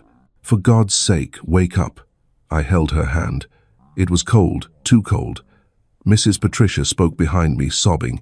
She started feeling pain, a very strong pain in her stomach. I tried to help. I made tea, put a warm cloth on her, I prayed. But the blood started coming, so much blood, and she fainted. I didn't know what to do. I didn't know. The sheriff came in, saw the scene, the blood on the floor, Clara unconscious, and turned to the investigator with a firm voice. "Let's go. She needs a doctor. Now. Help me carry her to the car." We picked Clara up carefully. I held her under her arms. The investigator took her by the legs. She was limp, heavy, her body without any strength. Her head lolled to the side, her hair stuck to her sweaty face. We carried her to the car, placed her in the back seat. I got in behind her, sat down, and put her in my lap, holding her tightly. The sheriff got in the front and started the engine. "Hold her tight, Mr. Arthur. I'm going to drive fast." And he floored it. The car lurched forward, kicking up dust, jolting over the bumps in the road. I held Clara, hugging her, feeling her body tremble in my lap. I prayed in my head, and halfway there, she woke up. Her eyes flew open suddenly, wide with fear. She moaned softly, a pain cutting through her body. "Clara, Clara, I'm here, my love. I'm here with you," I said, holding her tighter. She looked at me with tear-filled eyes, her mouth trembling. "Arthur, it hurts so much. The baby. Her voice came out hoarse, weak, full of desperation. "He's going to be okay. You're going to be okay. We're on our way to the hospital. We're almost there." I was lying. I didn't know if she would be okay. I didn't know anything. I only knew there was a lot of blood. Too much blood. Clara started screaming. Screams of pain, screams of despair that tore through the silence of the road. She held her belly with both hands curled up and cried non-stop. My son, don't let him die, Arthur. For the love of God, don't let him." I cried with her, unable to say anything. I just held her, rocked her gently, prayed softly, asking God for mercy, asking God not to take our son. The sheriff drove fast, but the road was bad, full of potholes and turns. Clara screamed louder, and the blood kept coming, staining her clothes, staining my clothes, running onto the car seat. It made a mess. It felt like an eternity, 40 minutes that felt like 40 hours. Clara screamed the whole way, struggling in my lap, begging me to save our child. When we arrived at the hospital in the city, the sheriff honked, yelled, called for help. Nurses came with a stretcher, took Clara from my lap, and placed her on it. She was calmer now, weaker. Her eyes couldn't focus properly. Her voice was barely a whisper. I heard the sheriff saying she had lost a lot of blood. They rushed her inside. I tried to follow, but a nurse stopped me. "You have to wait out here, sir. The doctor will take care of her." And I stood there in the hallway, my clothes stained with blood, my hands shaking, my heart heavy, praying, begging, waiting. I don't know how much time passed. I just know it was too long, until the door opened, and a nurse appeared with a serious, tired face. "Are you Clara's husband?" "Yes, I am." "How is she?" "The baby." She sighed deeply. "The doctor wants to speak with you. You can come with me." I followed her down the hall. We entered a room and I saw Clara lying on a hospital bed, pale, her eyes red from crying. And in her arms, my God, in her arms was a tiny baby wrapped in a white cloth. The doctor was beside the bed. A middle-aged man with glasses, his lab coat stained with blood. He looked at me with that expression doctors have when the news isn't good. "Mr. Arthur, your wife's water broke. She went into premature labor. We delivered the baby, but he didn't make it. He was stillborn. There was no heartbeat, no breath, nothing we could do. I'm so sorry." I felt my legs give way. I approached the bed slowly. Clara looked at me with eyes full of pain, guilt, and despair, and held out her arms, offering me the baby. I took him. He was a tiny boy, perfect, with his little fingers curled, his eyes closed as if he was sleeping. But he was cold, so cold, and he didn't move. He didn't cry, he didn't breathe. I held him in my arms, pressed him against my chest, and I cried. I cried like I had never cried in my life. I cried for my son who would never open his eyes, who would never call me Dad, who would never have the chance to live. Dear Lord, what a horrible feeling that was. Clara held out her arms, wanting him back. I gave him to her. She held him tight, kissed his little forehead, rocked him as if he were alive, and cried softly, murmuring, "Forgive me, my son, forgive me. Mommy couldn't protect you, forgive me." The doctor came closer, touched my shoulder. "Mr. Arthur, you need to go to the clerk's office. You need to file the baby's death certificate. It's mandatory. Even though he was stillborn, there has to be a record. Here at the hospital, we'll provide the declaration of death. Take it to the clerk's office, register it, and they'll give you the burial permit. I looked at him, not quite understanding. Burial. I would have to bury my son who never even got to live. What a tragedy. Can you give him a name? The doctor continued in a low voice. It's not mandatory, but it's your right to give the child a name, even if he was born like this, so he doesn't remain without an identity. I looked at Clara, she looked at me, and between tears she whispered, Samuel. I want to name him Samuel. I nodded slowly. Samuel, a beautiful name. The doctor carefully took the baby and carried him away. He said he would prepare the little body, make him presentable for us to say goodbye, and that afterward we could take him, that the hospital would give us a small, simple wooden box so we could bury him with dignity. I stayed there with Clara, sat on the edge of the bed, and held her hand. She cried non-stop, her whole body shaking. It's my fault, Arthur, it's my fault. I shouldn't have insisted on that garden. I shouldn't have pointed to that spot. It was because of all that our son died. Don't say that, Clara. It wasn't your fault. Clara needed to recover, take medicine, rest. She stayed there that night. But the doctor couldn't keep us for long. There was the issue of the baby. By law, the burial had to happen within 36 hours. And since it was a small town, with no proper place to store a body, they wanted to release him soon. The next day, very early, we were discharged.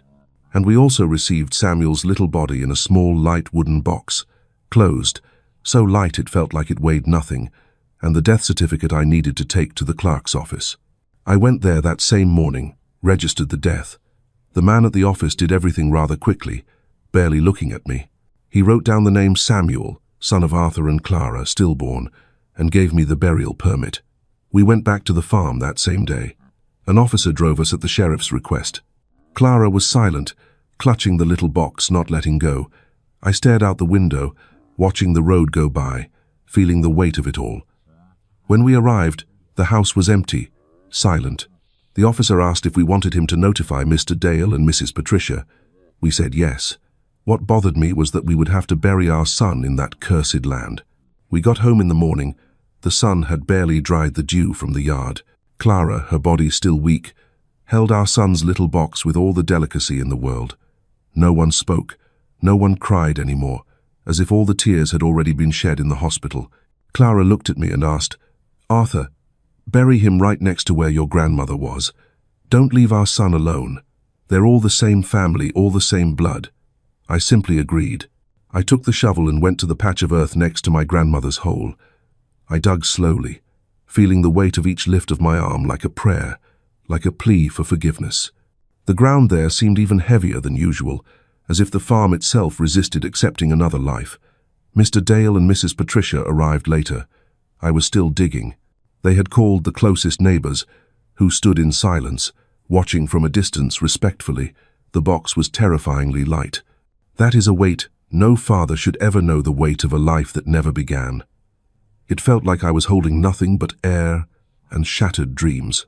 Clara, trembling like a leaf in a storm, placed a tiny white cloth inside, along with a single fragile wildflower she had plucked from the weeds. She kissed the wood, a silent, agonizing goodbye that echoed louder than any scream. When she handed him to me, her eyes were dry, hollowed out by a grief too deep for tears. I stepped into the grave I had dug, and as I lowered my son into that cursed earth, I felt a piece of my own soul being buried with him.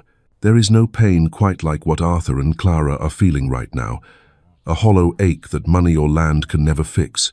If you are wondering how a marriage survives this kind of devastation, stay with us, because their darkest hour is about to lead to a revelation that changes everything. If you are listening to this and have your children nearby, hold them tight right now, because the hollow thud of dirt hitting that tiny wooden box, that is a sound that will haunt a father's heart until his dying breath. Mrs. Patricia approached, knelt beside Clara, and said softly, "Now this little angel is no longer alone, and you did what was right, Clara. The love of family is worth more than anything." I covered the box with earth slowly. Not a word left my mouth, just a knot tightening everything inside me. The couple stood there, crying for our pain, not trying to console, just sharing it. 3 neighbors quietly prayed the Lord's Prayer, each to themselves.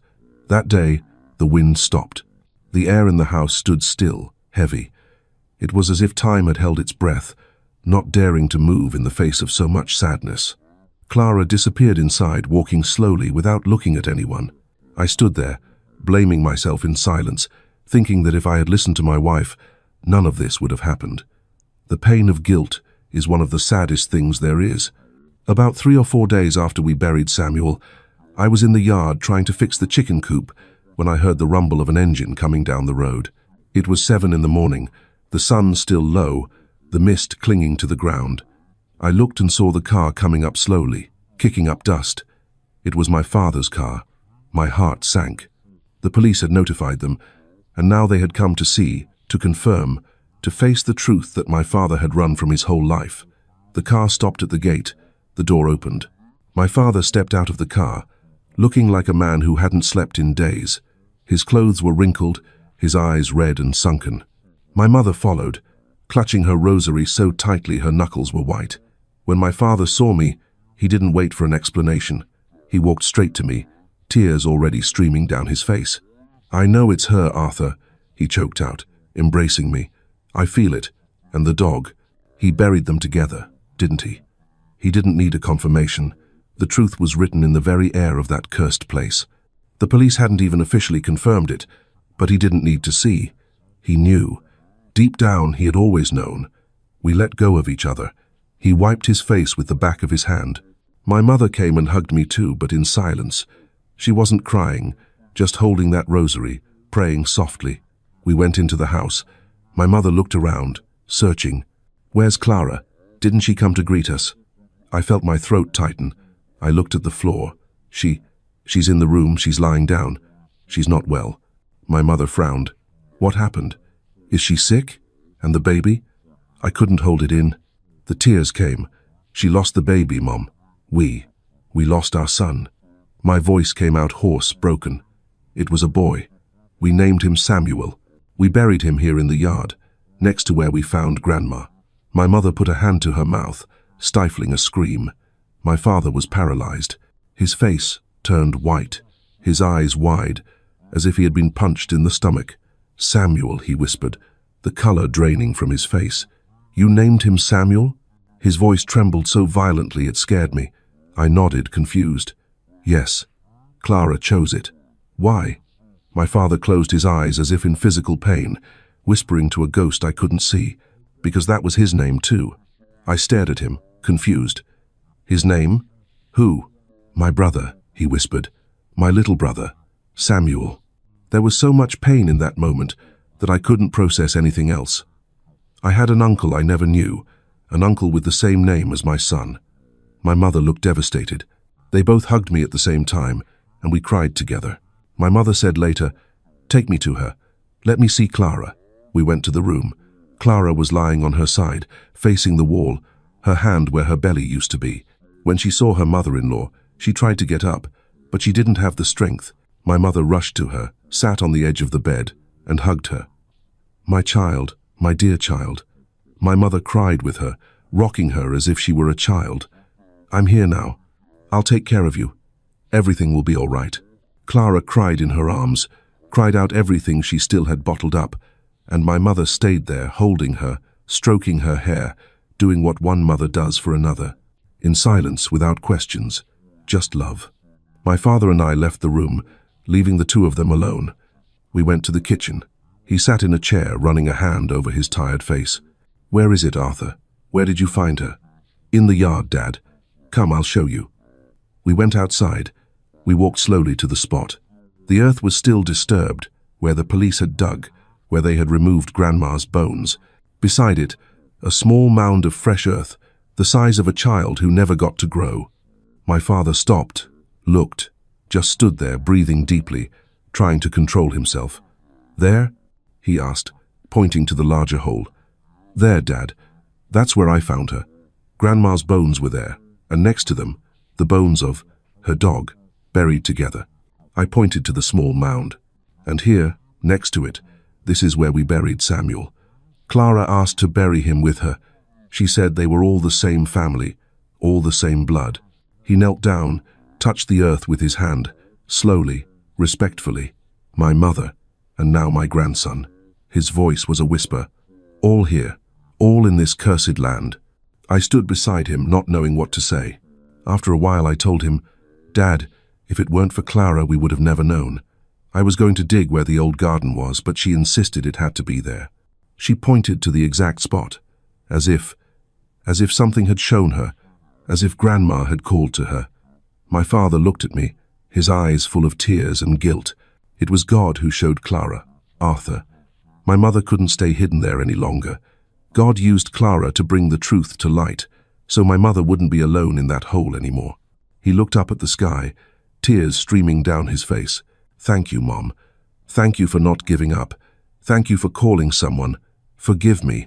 Forgive me for leaving you here alone with him. Forgive me." He turned to me, gripped my shoulders with both hands, looked me in the eyes, and what I saw there was a pain that went beyond losing his mother. It was guilt, deep, heavy guilt. "Arthur, forgive me, son, forgive me." His voice came out in a desperate whisper. It was because of all this that Clara couldn't take it. It was the weight of this damn story, of this buried secret, that made her lose the baby. This land, this cursed farm, it took my mother, and now it has taken my grandson. He sobbed and hugged me tightly. "I should never have given you this inheritance. I should never have let you come here. It's my fault." Suddenly, Walter's lifelong silence makes terrible, tragic sense. He wasn't a cold father. He was a broken child protecting his own family from the horrors he endured. This confession changes the entire perspective of the story, doesn't it? It's all my fault. I didn't know what to say. I didn't know how to comfort him, because deep down, my dear, I felt it too. I felt that that farm had killed our son, that the weight of those secrets, those buried horrors, had been too much for Clara's fragile body to bear, and that we had paid the price for a truth that needed to come out. But I couldn't blame my father. He didn't know. He had fled that place precisely to escape, and now he was discovering that his mother never had that chance. I felt that something was about to change, that the disturbed earth had also disturbed things inside my father, things he had kept hidden his whole life, and that now, facing his own mother's grave and the new guilt he carried on his shoulders, he wouldn't be able to keep them hidden any longer. We went back to the house in silence. My mother was still in the room with Clara. We sat in the kitchen. My father rested his elbows on the table and covered his face with his hands. He stayed like that for a while, and when he removed his hands, I saw he had been crying again. "Arthur," he said, his voice hoarse and tired, "there are things I never told you, things I never told anyone, not even your mother, really. Things I tried to forget, to bury, to pretend never happened." He looked at me, and I saw in his eyes an ancient, profound pain. "But now I have to speak. I have to tell you, because you have the right to know. The price you and Clara paid is my fault, and all of this happened because of my secrets. You need to understand what happened in this house." My mother came into the kitchen and sat with us. She said that Clara had fallen asleep. "My dear, my father was finally going to tell it, to open that wound he had spent his life trying to close. And I'm going to tell you now, just as he told me, without adding or inventing anything, just the truth, the raw, painful truth that was buried on that farm, along with my grandmother's bones." My mother knew some things.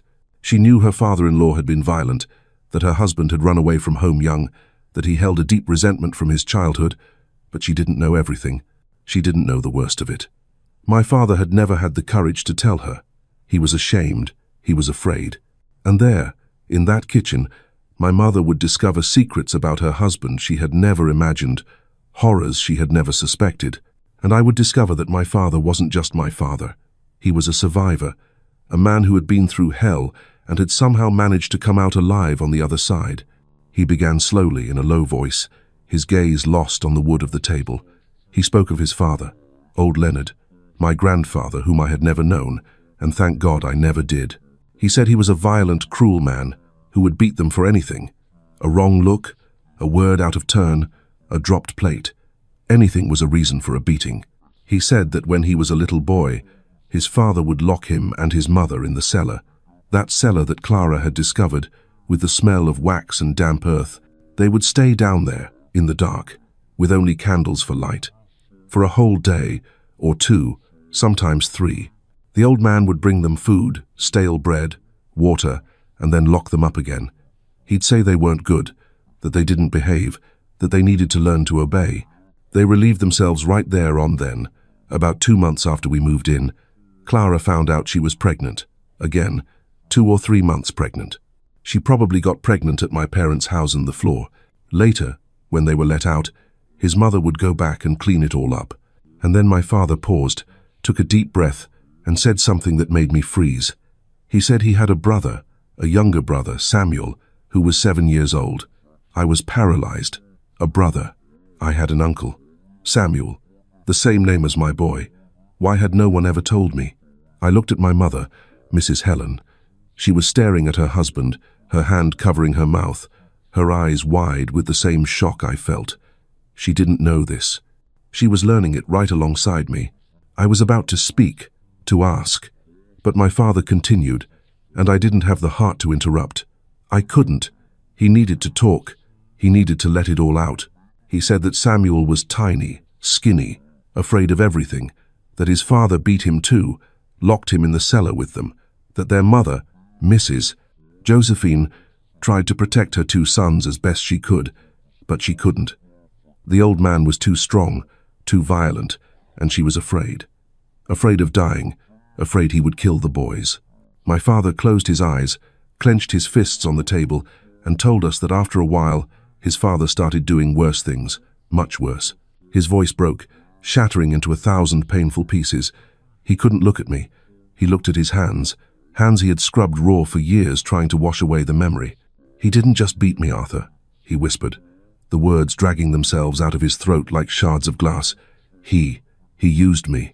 Since I was 13. The air left the room. The silence that followed was heavy, suffocating, filled with a horror so pure it made me nauseous. My father, my strong, silent father, wasn't just a survivor of violence. He was a survivor of a monster who had stolen his innocence in the vilest way possible. My mother put a hand to her mouth and started crying softly. My father didn't look at us. He just stared at the table, at his own hands, as if he were ashamed, as if it were his fault. He said his father did it without his mother knowing, that he would take him to the bedroom, to the barn, anywhere away from her. And he'd say that if he told his mother, he would lock the boy in the cellar forever. He would kill his mother, he would kill his brother, and my father believed him. He knew the old man was capable. He told us with a broken voice, disgusted with himself, that his father forced him to do things no child should ever have to do, forced him to touch, to perform oral sex, to submit. He said my father was in agony, filled with shame and fear, that he bled, that he cried, that he begged his father to stop, but the old man didn't stop. He never stopped. I was crying without being able to stop. The turn that conversation took couldn't have been worse, my dear. My mother was crying too, hugging herself, trembling all over. And my father continued, like someone who needs to vomit poison, like someone who needs to unload a burden before it kills him. He told us about his little brother, Samuel. He was only 7 when he fell into the well. My father was the one who pulled the small, cold body out of the water. They buried him in the town cemetery, in a tiny white coffin with no flowers. That was why my mother, your grandmother, refused to leave. She told me she couldn't leave Samuel alone in that town, couldn't abandon the only piece of her heart that was still pure. He said he had never felt a worse pain in his life, so much sorrow for his brother. The tragic echo of the name Samuel connects the father and son in a shared cycle of grief that is heartbreaking to witness. This confession completely reframes Walter from a distant figure into a survivor of unspeakable horror. But the story isn't finished yet. Listen to what happened to their loyal dog, the only creature that dared to stand between them and the monster. He said his father, Mr. Leonard, pretended to grieve at the funeral. He cried in front of the neighbors, played the part of the bereaved father, but at home, he didn't care at all. He said life goes on, that a man can't be crying over a dead son when there's work to be done. And he went back to beating his mother, locking my father in the cellar, abusing him. My father told us about their dog. He said it was part of the family, that it protected his mother and him, that it would bark when his father came home drunk, that it would stand in front of his mother when the old man was about to hit her. But the dog was afraid of Leonard. The old man would kick the dog, beat it with a stick, constantly threatened to kill it. He'd say one day he was going to put a bullet in that damn dog and be done with it. My father took a deep breath, wiped his tears with the back of his hand, and said that when he got a little older, when he turned 18, he ran away. He ran away to the city without looking back. He got a job at a general store, met my mother, fell in love. They married quickly. No party, no honeymoon, nothing, just to get away, to start a new life, far from that hell. He said he tried to convince his mother to come with him, begged her to leave everything and go with them. But Mrs. Josephine refused. She said she couldn't abandon the place, that if she left, Leonard would kill all the animals, set fire to the house, destroy everything, and that she couldn't leave Samuel's grave alone. She couldn't abandon her son. My father cried like a child. He said he, left with a broken heart, with guilt eating him up inside, that he knew he was leaving his mother to die, but he didn't have the courage to stay. He couldn't take it anymore. If he stayed, he would die too, or he would kill his father, one of the two. He said he regretted not killing the demon before he killed his mother. He said the dog was about 8 years old when he left. So my father calculated that his mother must have died shortly after he left, because a dog doesn't live much longer than 10, maybe 15 years at most. And he knew, he was certain, that the dog had defended his mother to the end, that it had tried to protect her and had died with her, because the dog would never abandon its owner. Never. My father said that when he received my letter, the one saying his mother had left, had run away, disappeared, abandoned everything, he was actually happy, relieved. He thought she had finally found the courage to escape, to start a new life away from that monster. He thought she was alive somewhere, maybe living with her sister in Tennessee, living in peace.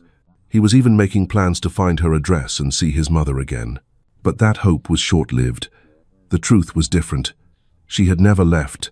She had never run away. She never had the chance. Mr. Leonard had killed her. He had killed her and the dog. He had buried them both in the yard and had lied. He had invented that story about her running away so no one would look, so no one would investigate, so no one would know. My father raised his eyes, looked at me, and I saw in them a pain that was immeasurable, a pain of decades, of a lifetime carrying that alone, and he asked for forgiveness. He asked for forgiveness for giving me that cursed inheritance, that damned farm, that land stained with blood and horror. I stood there, listening, feeling the weight of the blood that ran in my veins, the blood of a victim and the blood of a monster. I was sobbing, unable to stop. My mother, Mrs. Helen, was crying too, holding her husband, comforting him, holding him, giving him the love and comfort he never had in his childhood. And so many absurd, unbelievable things were revealed there in that kitchen that I felt my whole life had been a lie, that I knew nothing, that my father, that quiet, silent man whom I always thought was just shy, carried within him horrors that no human being should ever have to bear. I looked at my father and understood for the first time his lifelong silence. The silence was nothing against me. It wasn't coldness, it wasn't distance, it was pain. A pain impossible to carry, impossible to speak of, impossible to share. It was a desperate attempt to bury the past, to pretend it had never happened, to build a new life on the ruins of the old one. But now the ruins had been unearthed, and we would have to deal with them. After that confession from my father, after everything that came to light, I didn't want to stay there anymore. I couldn't. That farm breathed too many memories, memories of pain, of horror, of death. And especially now, my dear, that place was where Clara had lost our baby, where my first son had been buried, where our dream had been buried along with him. I took a deep breath and said, "Dad, I want to leave, sell everything, take the money, and start over. I don't want anything more from this land. I don't want anything more from this place. Will you let me?" My father didn't take long to answer. He took a deep breath and nodded. "This place has already taken what it was going to take, Arthur. There's nothing left here for us. Only pain, only sadness. Sell it. Do whatever you think is best. I don't want anything from here either." Clara, when I told her, just agreed with a tired look. She had barely spoken since she lost the baby. She just stayed quiet, staring into space, her hand on her empty belly. But when I said we were leaving, I saw a flicker of relief in her eyes. It was small, but it was there. I decided we would leave that very day. We couldn't stay even one more night there. We would go back to the city with my parents in their car, and then we would figure out what to do, how to sell, how to start over, how to move on. But before we left, there was one thing that needed to be resolved. The inquiry, the bones, the sheriff's office. My father and I went to the station in town together. We left the women at home, packing things up, closing up the house. When we arrived at the sheriff's office, the sheriff led us to his office. There was a desk piled with papers, an old fan in the corner, the smell of stale coffee in the air. He took a folder, opened it, and pulled out some papers. Mr. Walter. Arthur, the forensics report came in. I was waiting for you. It was done at the regional hospital by the medical examiner there. I'll read it to you. He adjusted his glasses and began to read.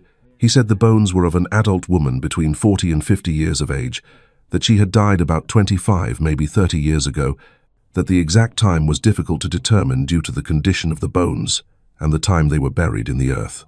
And the worst part, he said there were puncture marks on 2 ribs and a cut at the base of the skull, consistent with stab wounds, multiple blows, extreme violence. My father closed his eyes, clenched his fists. I felt my stomach churn. She had been stabbed. My grandmother had been stabbed by her own husband and buried in the yard like trash. The sheriff continued. He said that among the collected items, there were 2 important things. He took out a small plastic bag and placed it on the desk. Inside was the white beaded rosary I had found and the wedding ring. He read slowly, respectfully. White beaded rosary with an oxidized metal crucifix and a simple yellow gold wedding band with the initials J and L engraved on the inside, possibly indicating the couple Josephine and Leonard Miller. My father opened his eyes, looked at the rosary, at the ring. His hand trembled as he picked up the bag. He looked at it closely, carefully, as if touching something sacred. "It's hers," he said, his voice choked with emotion. "It's my mother's rosary. She prayed with it every day. A white beaded rosary, just like this one." He touched the bag again, caressing it, and the ring. She wore it every day, never took it off. She said it was the only gift my father ever gave her that was worth anything. He closed his eyes. A tear rolled down his cheek. "It's hers. I'm sure of it. It's my mother." The sheriff nodded respectfully.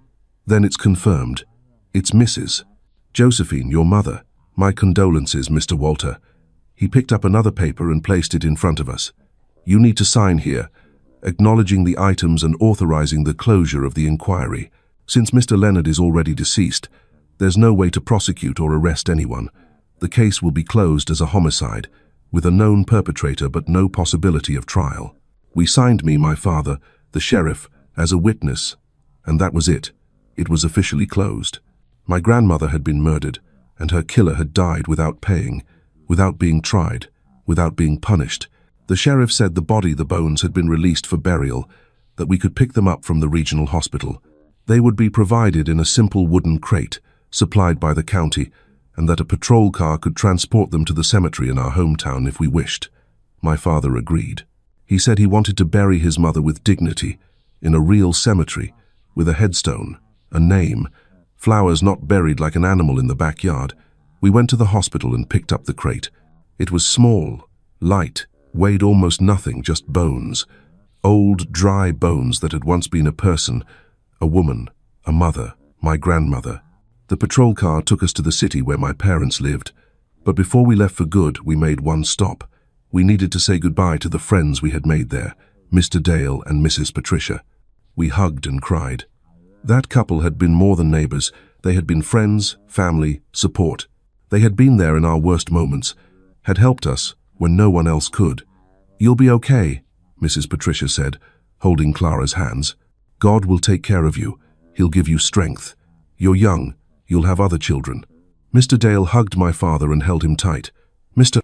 Walter, may your mother's soul rest in peace now. She deserved it, and you deserve peace too. Don't carry this guilt anymore. You did what you could." We thanked them, promised we would come back to visit, that we wouldn't forget them. But deep down, I knew I wouldn't be back. I couldn't. That place had taken too much from me. There was no going back. We arrived in my parents' city in the middle of the night. We slept little. Early in the morning, my mother went to call Clara's family, her mother, Mrs. Margaret, and her brothers. They came running as soon as they heard. They hugged Clara, cried with her over the loss of the baby, comforted her, held her, gave her strength. That day we held the burial.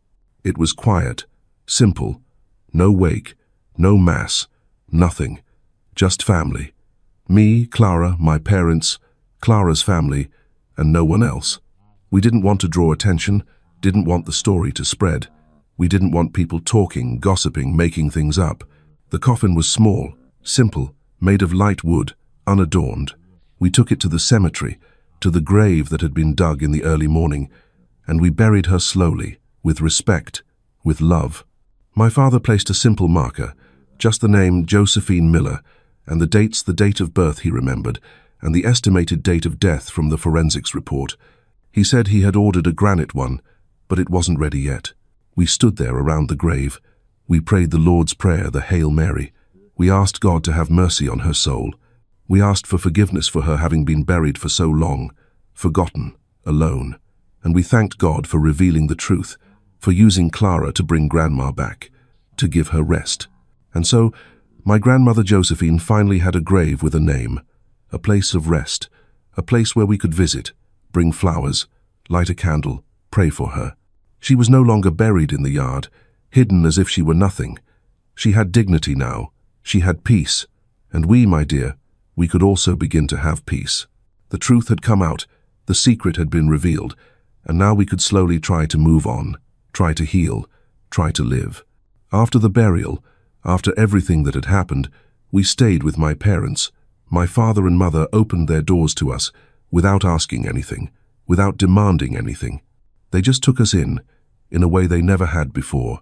The atmosphere in the house was quiet, but it was a good, comforting silence. Everyone tried to carry on with their lives without touching on what was left behind. We didn't talk about the farm, we didn't talk about the baby, we didn't talk about anything. We just lived one day at a time. I got a job at the general store in town, the same one my father had worked at when he was young, when he had run away. The pay was small, really meager, but I brought it all home, helped out however I could. I bought food, paid bills, did what a family man should do. But at the same time, we needed to sort out the farm situation. We couldn't just leave it there, sitting, abandoned. We had to sell it, to get rid of that place once and for all. But selling a farm, my dear, isn't like selling a house in the city. You don't just put up a sign and have a buyer show up the next day. It's a process. It's bureaucracy. It's papers, certificates, county offices, lawyers, a whole lot of things. We hired a lawyer from the city, a serious, experienced man who knew about land, about rural properties. He explained that first we had to do the probate, list everything on the farm, the house, the land, the improvements, everything. Then get certificates of good standing, see if there were any back taxes, any debts, that sort of thing. And only then, with everything in order, could we list it for sale. The process dragged on. Months and months of going back and forth to the city, my father and I, to sign papers, get signatures notarized, follow up with the lawyer. It was tiring, slow, frustrating, but it was necessary. Meanwhile, the lawyer handled the listings. He put ads in the paper, spoke with realtors, spread the word that there was a large farm for sale, good land, well located, and people started showing up. Interested people, people who wanted to see it, appraise it, negotiate. Some people went to visit, and then backed out. They said the house was too old, that it would be too much work to renovate. Some thought the price was too high, some wanted to pay in installments, and we wouldn't accept that. It went on and on until the right buyer came along. He was an investor from out of state, a businessman who wanted land for agriculture. He went there, saw everything, appraised it, and made an offer, a good cash offer. No nonsense. We accepted. The sale took 1 year and 2 months to be finalized. 1 year and 2 months of bureaucracy, paperwork and waiting, but in the end it worked out. The sale included the entire farm, the main house, the land, the surroundings, everything. It legally closed the family inheritance, ending it once and for all. The buyer paid in cash through the lawyer, who handled the transfer and closed the probate. The deed was already in my name because of the transfer my father himself had made. So, the negotiation was quick, without dispute. The amount we received was high, very high for the time. It was enough money to change our family's life, to truly start over. Even though I was the sole owner on paper, I decided to split the money with my father, half for him, half for me. Because that farm was his inheritance, not mine, and because he had supported me through that entire horrible process, had been by my side, had held Clara's hand when she needed it. We shared that pain. It was only fair to share the money. My father cried when I told him this. He tried to refuse, said the farm was mine, that he had given it to me of his own free will, but I insisted, and in the end, he accepted. He used his share to pay off the mortgage on the house where he lived with my mother. They had bought it with great sacrifice, paying installments every month for years, and now, with the money from the sale, they could pay it all off at once, settle that old debt, and secure a peaceful future for themselves. With my share, Clara and I bought our own house. A nice house, well located, on a quiet street in town.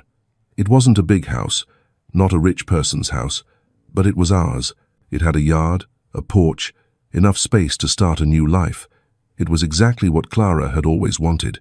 A house in the city, with neighbors nearby, with a school nearby, with a church nearby, far from the woods, far from the loneliness, far from that cursed farm. We moved on a Saturday morning. My parents helped carry the boxes, arrange the furniture, get everything in place. And when it was all done, we sat on the porch drinking coffee, looking at the street. And for the first time in a long time, I saw Clara smile. A small, shy smile, but it was a real smile.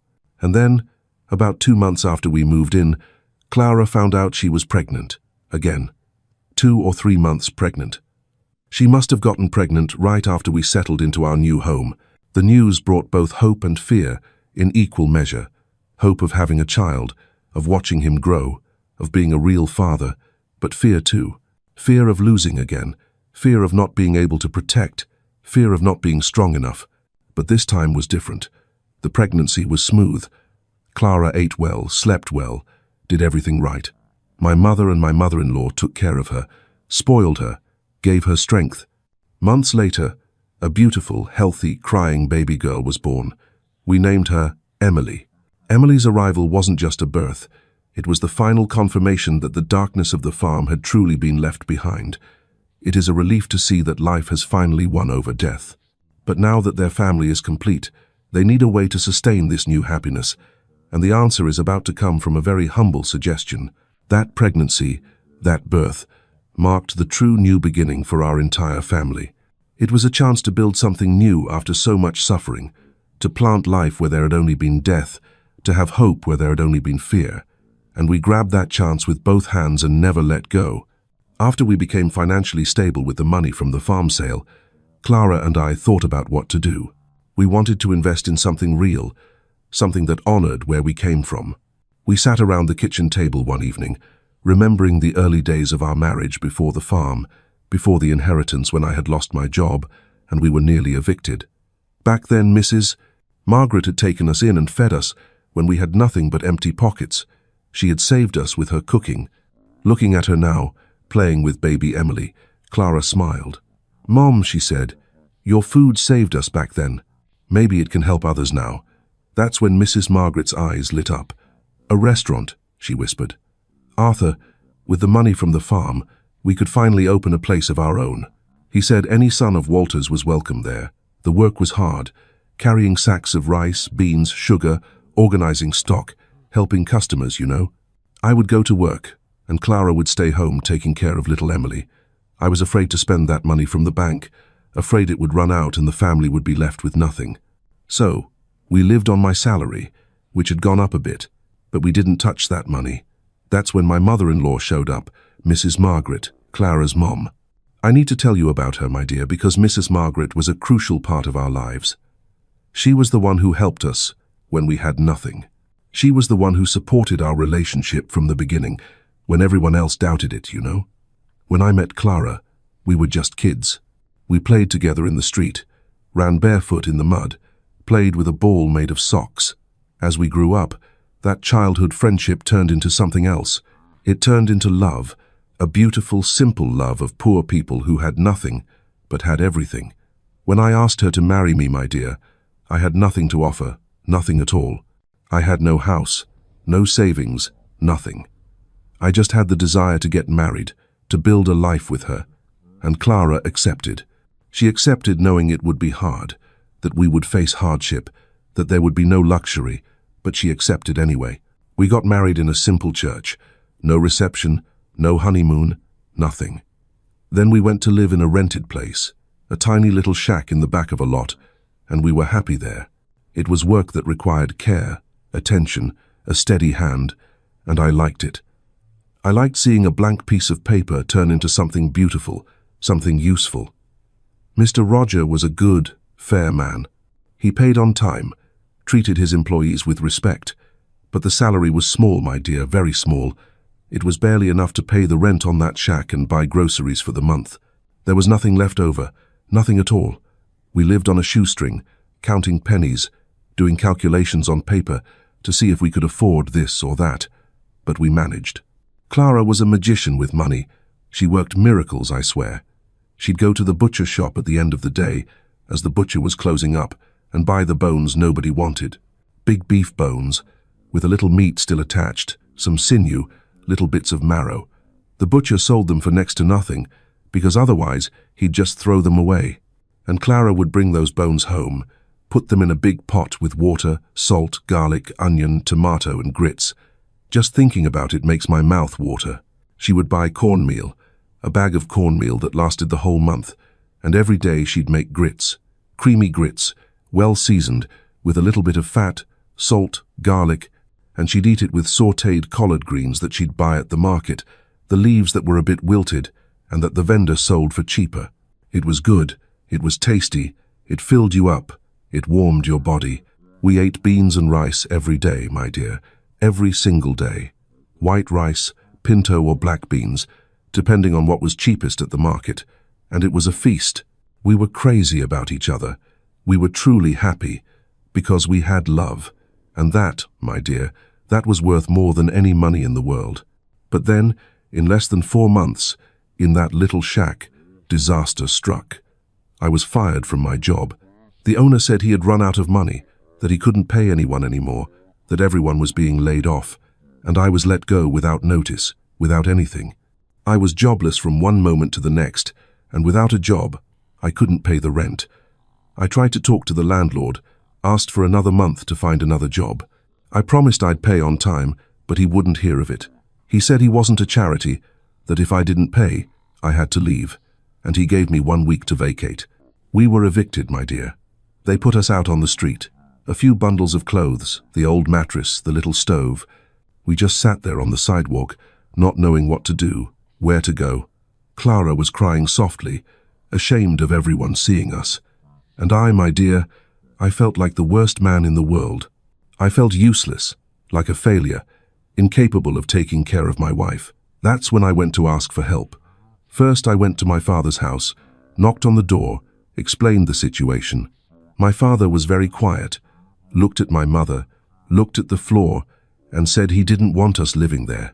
He gave me some money and told me to go to a boarding house or try to rent another place, but it wasn't much. I was desperate.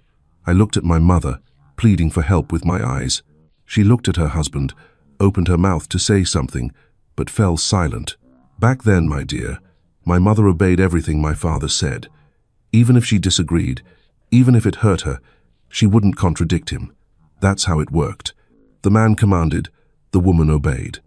I left there with my head down, shame burning in my chest, and I went to my mother-in-law's house, Mrs. Margaret's. She lived in a simple house with her other children, a cramped, modest place, but full of love. When I got there and told her what had happened, she didn't think twice. You're staying here with me. I don't even want to hear about you going anywhere else. This is your home too. I gave her all the money my father had given me to help out that month.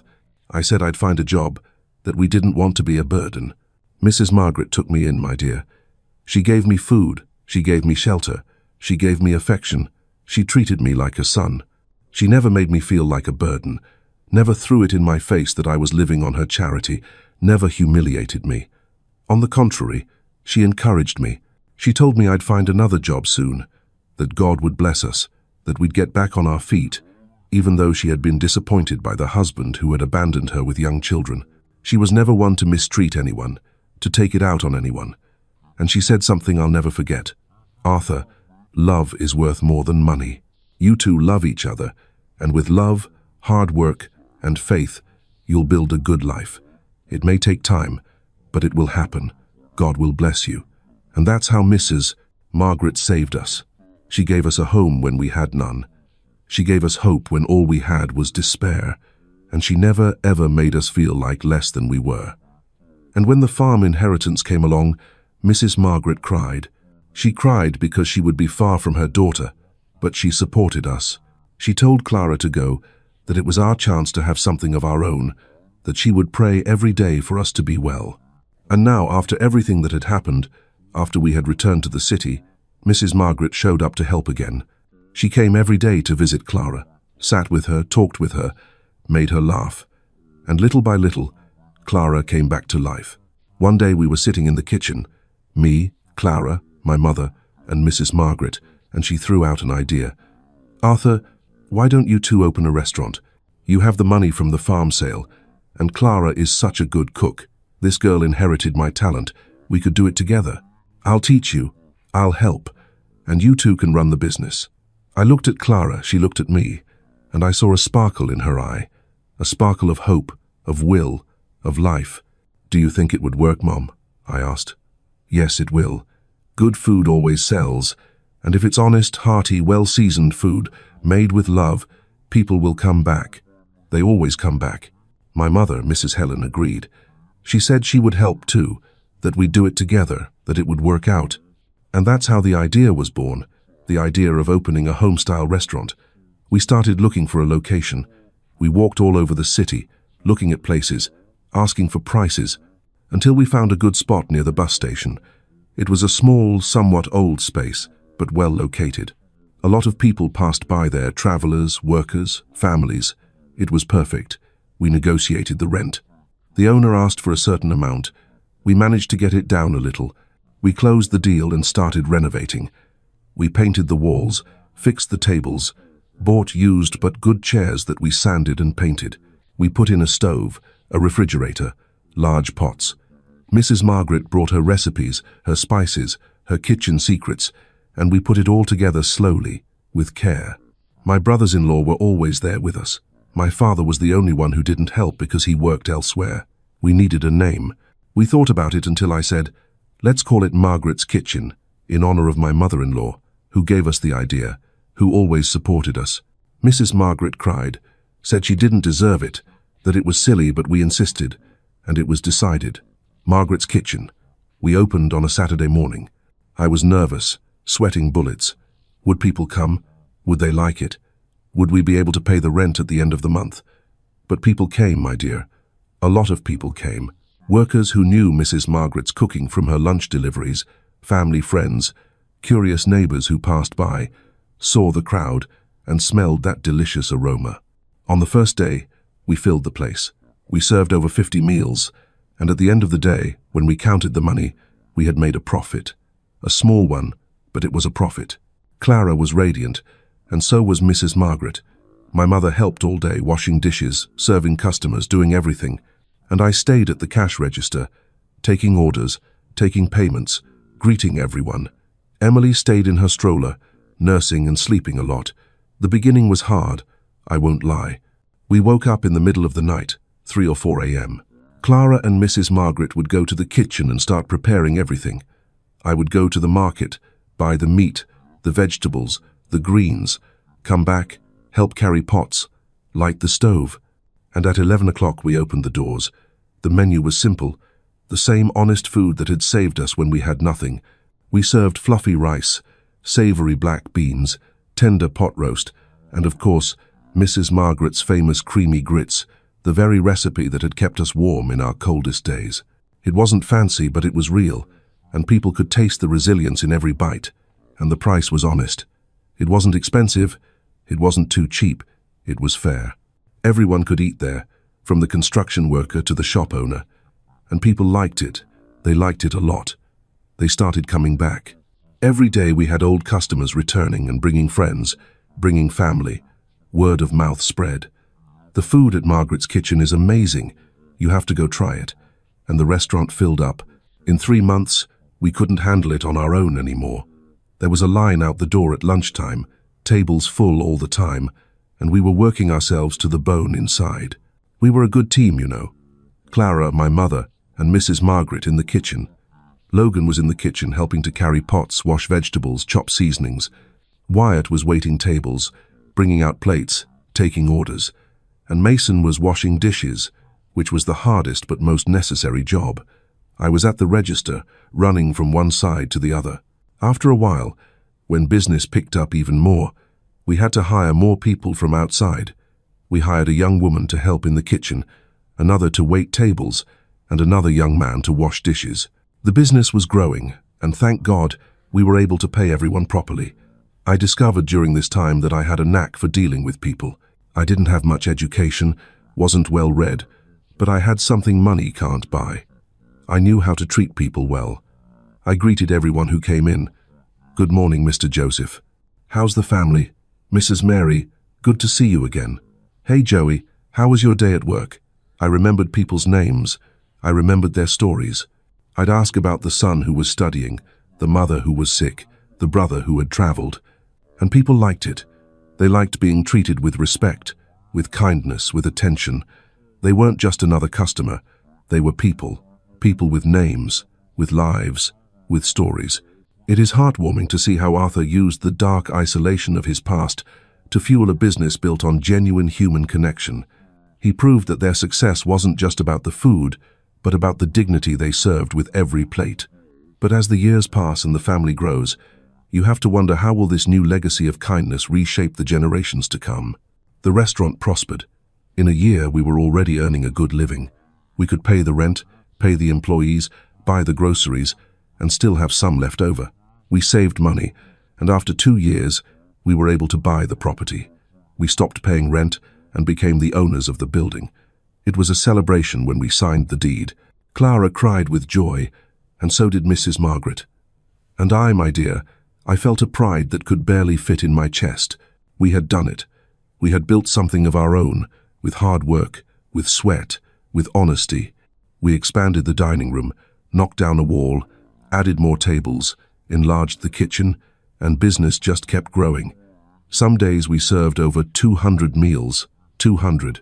It was madness, but it was a good kind of madness. Mrs. Margaret worked with us every day. She was the heart of the restaurant. She woke up earlier than anyone, arrived at the kitchen, and immediately started seasoning the meat, preparing the beans, making the sauce. She had a gift for it all. And she taught Clara, she taught the employees, she passed her secrets on. The family grew over the years. We had 7 children in total, can you believe it? 4 girls and 3 boys. But over time, Mrs. Margaret started to get sick. She was getting on in years, moving into her late 50s, and a life of hard labor was finally taking its toll. She started having pain in her back, in her legs. She got tired easily. But she insisted, "I'm fine, don't worry, I can still handle it." But we could see she wasn't well. Until one day she fainted in the kitchen, fell to the floor, and hit her head. We rushed her to the hospital. The doctor ran some tests and said it was her heart, that she needed to rest, stop working, take care of her health. Mrs. Margaret cried. She said she didn't want to stop, that the restaurant needed her, that she still had so much to give. But we convinced her, "Mom, you've done more than enough. Now it's time to rest, to enjoy, to let us take care of you." And she accepted. She stopped working, but she didn't stop visiting. Every day she would drop by the restaurant, sit at a table in the corner, have a coffee, chat with the customers, and every now and then she'd go into the kitchen, taste the seasoning, offer a tip. "It's good, but it needs a pinch of salt," and she was always right. Clara took over the kitchen completely, and she was good, my dear, as good as her mother. She maintained the flavor, the care, kept everything just as Mrs. Margaret had taught, and the restaurant stayed packed. A few years later, Mrs. Margaret got worse. Her heart grew weaker, and she started spending more time in bed, more tired, weaker.